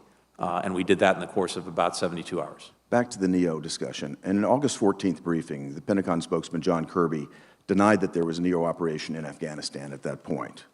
But 2 days later, on the 16th, he belatedly admitted there was a NEO operation going on. And so I'm curious, Mr. Secretary, what date did the administration actually decide to execute the NEO plan, and when did they begin to actively evacuate all Americans and allies? I believe, Senator, it was triggered by the collapse of the government and the security forces. Who would have made the decision to execute the NEO? Ultimately, the President would be asked for his decision approval to do that, based on the recommendation of the different government agencies involved. Is that what happened in this case? I believe that's right, yes, sir. You know, oversight isn't a simple check-the-box exercise. It requires getting to the bottom of what's come to be the greatest U.S. foreign policy disaster, at least in my lifetime. And, Mr. Chairman, we need more hearings on this Afghanistan withdrawal failure. I'd also like to say this. Leadership requires owning one's mistakes. And leadership requires introspection and a commitment to achieve what's right. What we've witnessed here has been a failure of leadership. What it is has been a trust-driven spin cycle. It's one that's deflected blame, and it's one that's shamed us as a nation. It's time to lead. Senator, if I could just say briefly in response. Please be brief. Yes. If you would. I am responsible for the decisions I make. I'm responsible for the actions of my department. I'm responsible for learning any lessons that flowed from those decisions or those actions.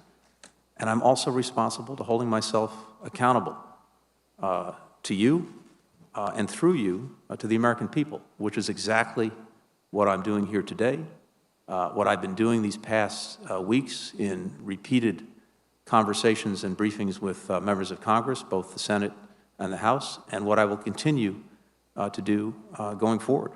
And we can all draw our own conclusions from that. I respect yours.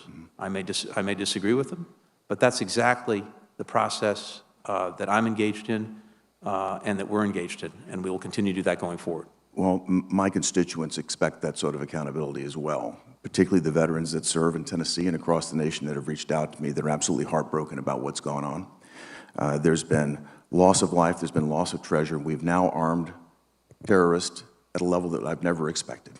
Our allies are more proximate to this threat than we are. They could not have been more frustrated with me when I spoke with them. They're concerned that we now have a threat level that we've never seen before, and we've got to find ways to work together with them to address that. And I'll look to you for accountability on that as well as we move forward, Mr. Secretary. Mr. Van Hollen. Thank you, Senator. Mr. Secretary, welcome. And I recognize what a huge undertaking it is to airlift every American out of Afghanistan and work to get some of our closest Afghan partners out of harm's way after 20 years of American presence and troops in Afghanistan. The United States government conducted the biggest airlift in our history, over 120,000 people, and I understand and want to thank all the people who were involved in that. That said, I really urge you to have the State Department surge more people to this process, to help the remaining Americans out of Afghanistan, to help others, legal permanent residents and others. Secretary, I have with me a list of a lot of the constituent cases that are in our office. I'm going to give it to you and your staff. If I could just get your commitment that you'll get back to us on these cases. Absolutely. Thank you. Because we've had your help. We have one case of a 2-year-old American citizen, and we've been working with you on that. We also have cases of about 15 legal permanent residents and a number of our close Afghan partners. And at this point, the system at the State Department and DHS is overwhelmed. We're just getting back form responses without any feedback as to the state of the case. So I really urge you to keep at that. I must say, I guess I shouldn't be surprised, but as Senator Shaheen said, the level of hypocrisy in this room, in this Congress, is staggering. We should have more hearings on what happened in Afghanistan, starting with the decision to divert huge amounts of U.S. troops and resources to Iraq in one of the biggest strategic blunders in modern American history, where it's a clear matter of record that Iran has been the biggest beneficiary of that decision. And let's fast forward now to the Trump administration. I did not oppose the decision of the Trump administration to open up negotiations with the Taliban. Everybody in this room, I suspect, recognized there was no military solution to this conflict, that there had to be a political solution. So I supported opening up that process. Mr. Secretary, isn't it a fact that the Trump administration asked the Pakistani government to release 3 top Afghan Taliban commanders as part of that process? That's correct. And one of them is the person who's now number 2, Baradar, right? That's correct. He's the person everybody saw in those photos in Kabul, right? That's correct. Right. And there was another senior commander released, and they began the discussions in Doha. That's right. They did not include the Afghan government, did they? That's correct. Right.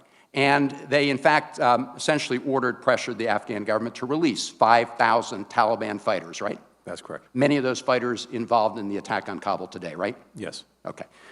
Now, let's see what the negotiation was. Here was the negotiation. I supported the beginning of it. The United States will leave by a date certain, May of this year, right? Correct. You can't attack American forces, but you can attack Afghan forces with impunity, right? That's correct. That's right. And so we pick a date. We say to the Taliban, you can attack Afghan forces, and then we say, okay, now let's negotiate the future of Afghanistan. Isn't that the way it was set up when you walked in? That's essentially correct, yes. There's a saying in Afghanistan that foreigners have the watches, we have the time. And so the Trump administration, through those negotiations, set it up perfectly for the Taliban. Green light to attack the Afghan forces, no discussion going forward. And then isn't it true that the former president criticized President Biden for not pulling out our forces earlier? I believe that's accurate. I think he said, you got to stick to our May timetable. So President Trump, stick to our May timetable. And by the way, I'm handing you a negotiation where I've already said we're getting out. And I've said, go ahead and attack the Afghan forces. And now we're going to talk about the future. So that's the hand you've been dealt. Let me talk to you a little bit about the future. And I'm glad you brought together the ministerial meeting with our NATO partners, with surrounding countries. This will never work if the surrounding countries don't participate and others in the region. You had both Pakistan and India at the table, right? That's right. Okay. Now, I'm very much in the mode, and I know you are too, you watch what they do, not what they say, right? Exactly. The Taliban clearly have new PR people. They also recognize that there are actions they have to take in order to get any kind of support whatsoever from some of the Western countries, right? That's correct. Okay. So I've heard you testify today to some of those conditions. Free and safe passage for people who want to leave, right? Right. Okay. Access by international humanitarian organizations directly to the Afghan people, not through any Taliban government, right? Protection of girls, women, and minorities. That's right. This is going to be one, obviously, we have to keep a very close eye on. Fourth, you can't use the territory of Afghanistan as a base for future terrorist attacks, whether it's al-Qaeda or anybody else. That's right. And a more inclusive government, because right now we have a government comprised of Taliban, including 2 members of the Haqqani network, you know, one of who's wanted for questioning and for violent activities. So my question to you is, that was a really important first step, because we want everybody on the same page, meaning our close partners and surrounding countries, right? That's right. All right. What do you have that buy-in from all the partners around the table that we will act in unison? We do have that buy-in. We have that buy-in not only from the meetings we have that buy-in in the statements that many countries have signed on to. We have that in a UN Security Council resolution that we initiated. And critically, we have, moving forward, established an ongoing group of countries and institutions that are going to work together to track this, to continue to make sure we're speaking with one voice and acting in unison. Got it. Now, there are countries that may be outliers in this effort. Some of them have been referenced, to include China, to include Russia, to include Pakistan, and that's something we're being very, very vigilant about as well. Well, I know time is up, but I would just, I think a number of those countries, at least Pakistan, like India, like the others, have an interest in preventing chaos and civil war in Afghanistan. And obviously, we asked them to release prisoners that they had locked up, Taliban prisoners. So, you know, obviously, we have to keep an eye on the ISI, we get that, but let's all work together to achieve the goal of a stable Afghanistan that protects the rights of its people. Thank you. Appreciate that. Thank you. Senator Cruz. Mr. Secretary, thank you for being here. Senator. President Biden and the Biden administration have presided over the worst foreign policy catastrophe in a generation. Americans across the nation are horrified. Our servicemen and women, our active duty military, are angry, they're disillusioned, and they're frustrated. Our enemies across the globe are emboldened, which makes the world more dangerous today for America, and our allies are dispirited. Ever since the disaster began unfolding in Afghanistan, we've seen the Biden administration making political excuses. We've seen Democrats on this committee explaining at great length how everything that happened in Afghanistan is Trump's fault. It's all Trump's fault. Mr. Secretary, Joe Biden is the President of the United States. Kamala Harris is the Vice President of the United States. You are the United States Secretary of State. Just like Jimmy Carter owns the disaster of the Iran hostage crisis, you own this. The Biden administration caused this disaster. It was caused by 2 things. Number 1, ideological naivete and extremism. Repeatedly, Mr. Secretary, in this hearing and also on multiple conference calls over the last month, you keep saying things like the steps the Taliban needs to take to be welcomed into the community of civilized nations. Mr. Secretary, they don't want to be welcomed into the community of civilized nations. They are terrorists who want to murder us. This administration doesn't understand that. Joe Biden doesn't understand that. But sadly, that ideological extremism was combined with manifest incompetence. There were 4 decisions this administration made that I think were utterly indefensible. Number 1, abandoning the Bagram airfield, giving it to the Taliban. That is a decision that 100 years from now will be studied at war colleges.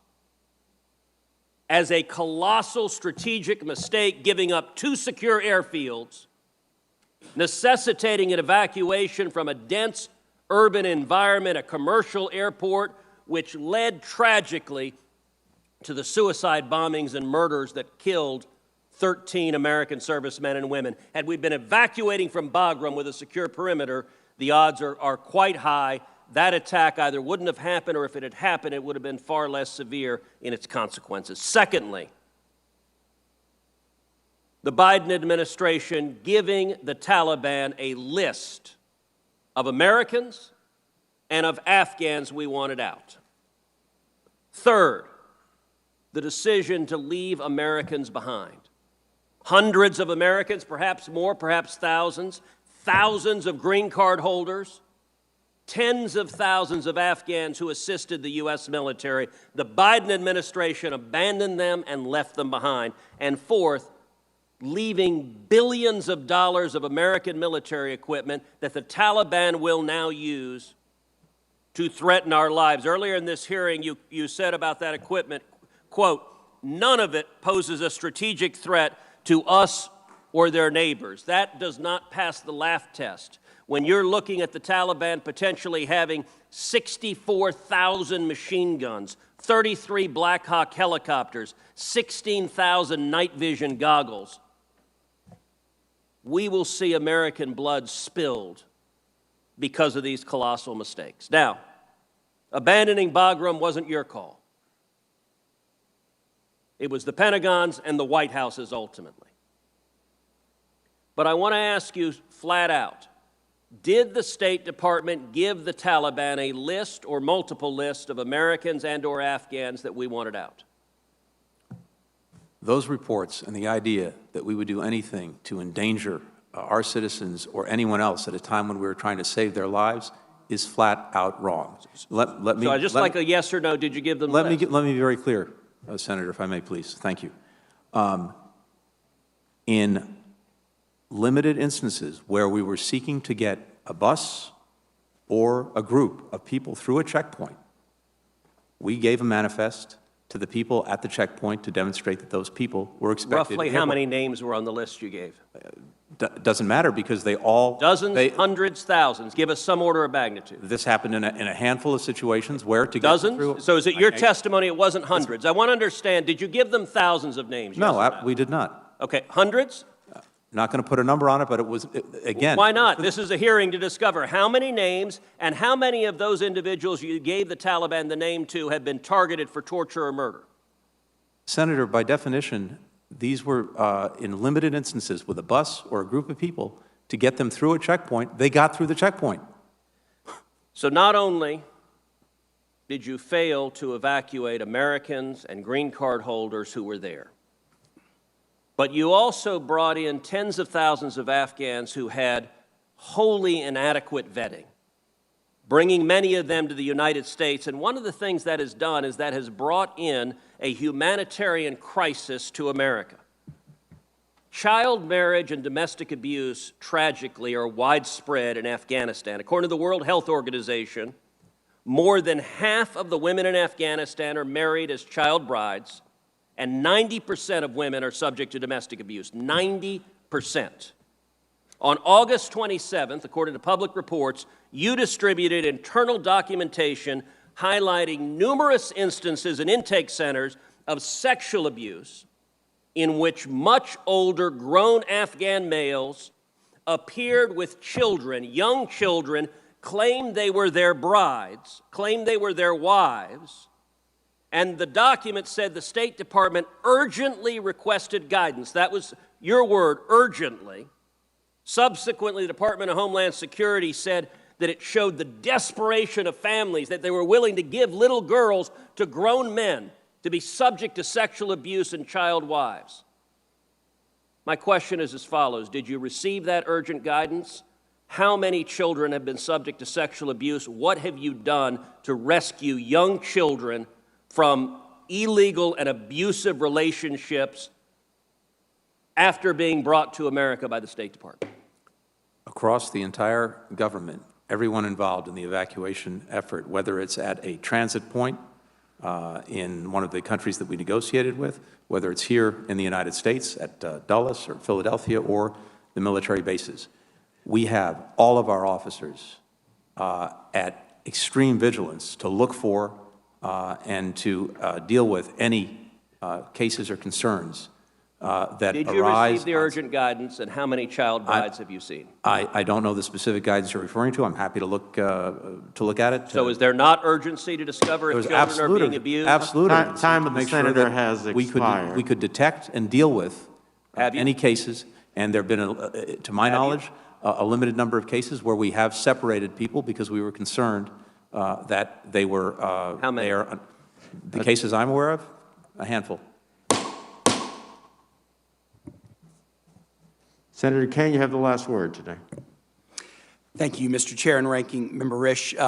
Secretary Blinken, thank you for the time that you've spent with us today. It's an important hearing, and there will be many more. I'm going to a second one in the Armed Services Committee in about 2 hours, and I expect over the course of the next weeks there will be many. And I'm just going to really speak from the heart to kind of set out what I'm thinking at a very important moment, a complicated moment. I'm the father of a Marine. I come from a state that is very, very heavily affected by the wars of the last 20 years. It was one of the states that was attacked on 9/11. And in the weeks of August and early September, this is basically what I've done. I've watched Afghanistan on television. I've talked to active duty and veterans. I've talked to you and other colleagues. I have visited the Pentagon for the Pentagon employees' commemoration of the 9/11 attack. I went to Arlington on 9/11 to go to the fire station where the relief effort was spearheaded. I've also gone to Fort Lee, as you have, to see the incredible work that's being done to help Afghans who've stood with us integrate into American life. I've been to the Dulles Expo Center to see these families that have traveled halfway around the world, still traumatized, but looking forward to a chapter where they can be free. And I have a lot of emotions. And so let me just tell you what they are. They're sadness, and their anger, and their pride, and their relief. Sadness. I'm saddened by the unnecessary deaths of the 3,000 or so who were killed on 9/11. I'm saddened by the deaths of more than 7,000 U.S. troops. I'm saddened by the deaths of more than 8,000 American contractors. I doubt there's been a war in the history of the United States where more contractors died than troops, but this global war on terror is one such war.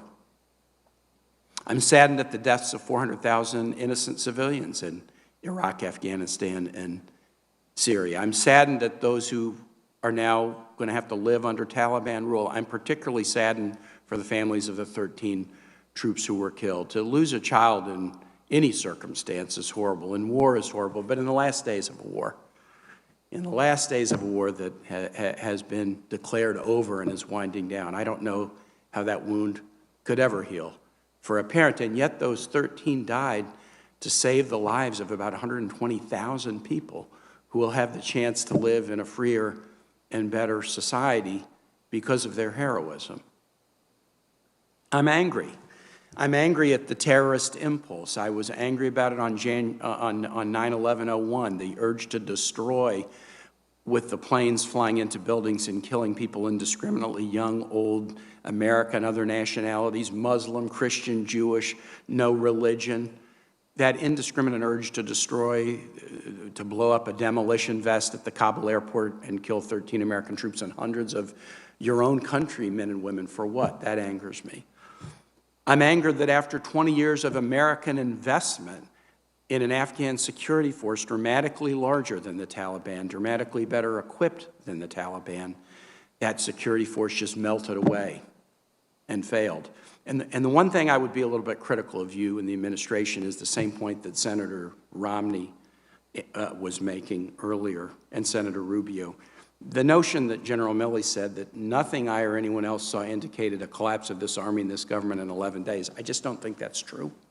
I know it wasn't the consensus opinion, and I know it wasn't the most likely possibility, but the possibility of a collapse was not 0%, and it wasn't 1%, and it probably wasn't 10%. It was probably, based on what we've been hearing in this committee, and others have too, that was always a fairly, it was a possibility that had to be grappled with. And I guess one of the questions that I'll get into over coming weeks is, if the administration really said nobody could see this coming, then that probably suggests that the contingency planning for something that was a real possibility wasn't all that it should have been. My anger at the collapse of the security force, we've got to get into it, and we have to decide, did we train them wrong? Did our equipping them lead to corruption? Were they good fighters that lacked confidence in their own military and civilian leadership? Did we want things for Afghans that the Afghan leadership didn't want for themselves? We had good intentions about what we might have wanted in Afghanistan, but let's face it, we can't get 30% of Americans to get a vaccine. We can't get 30% of Americans to acknowledge the results of a presidential election. Do we really think that we can determine what the culture of another country should be? I'm proud.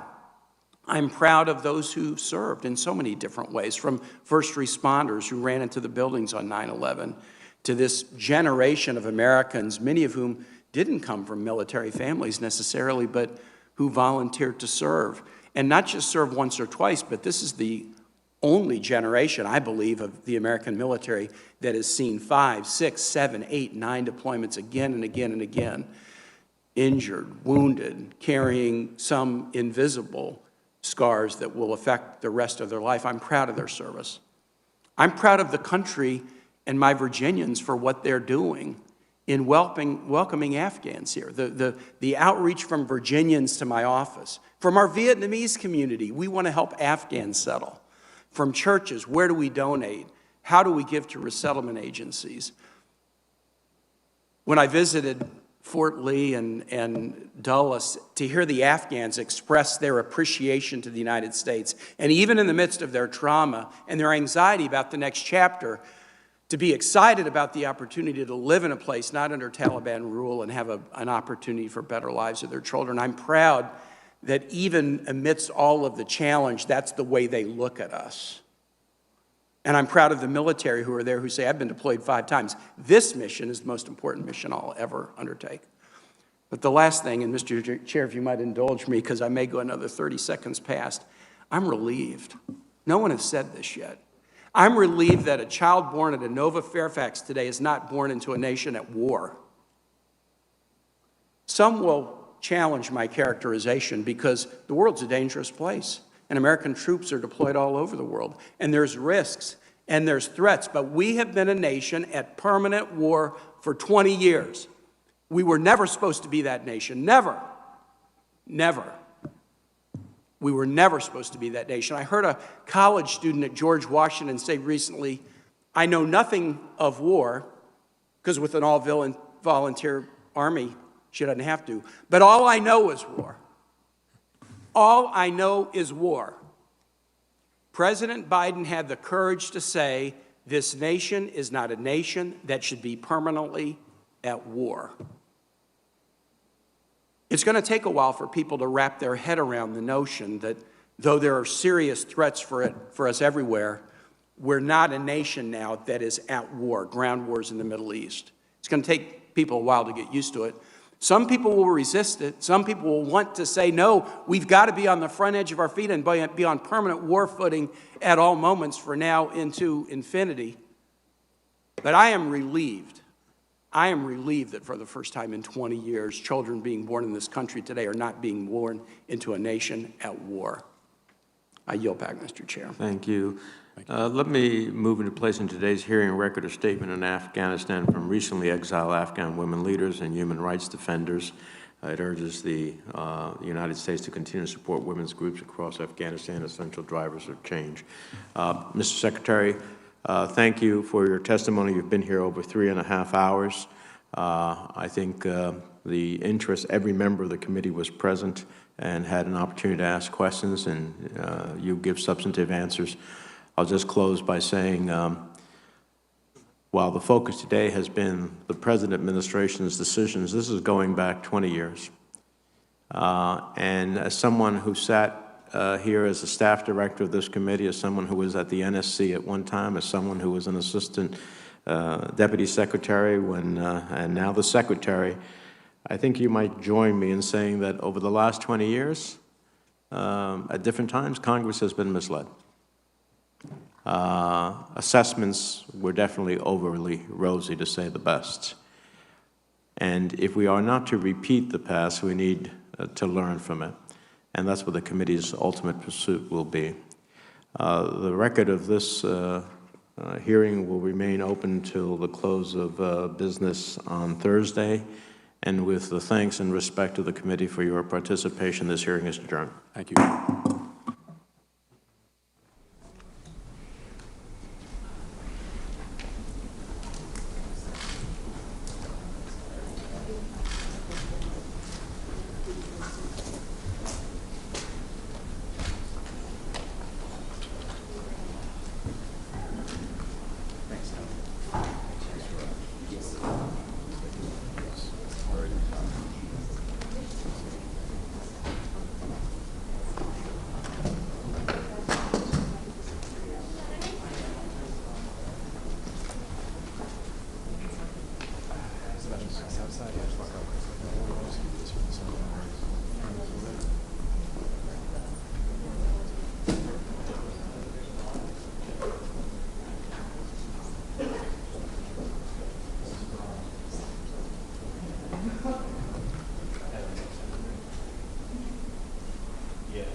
I mean, almost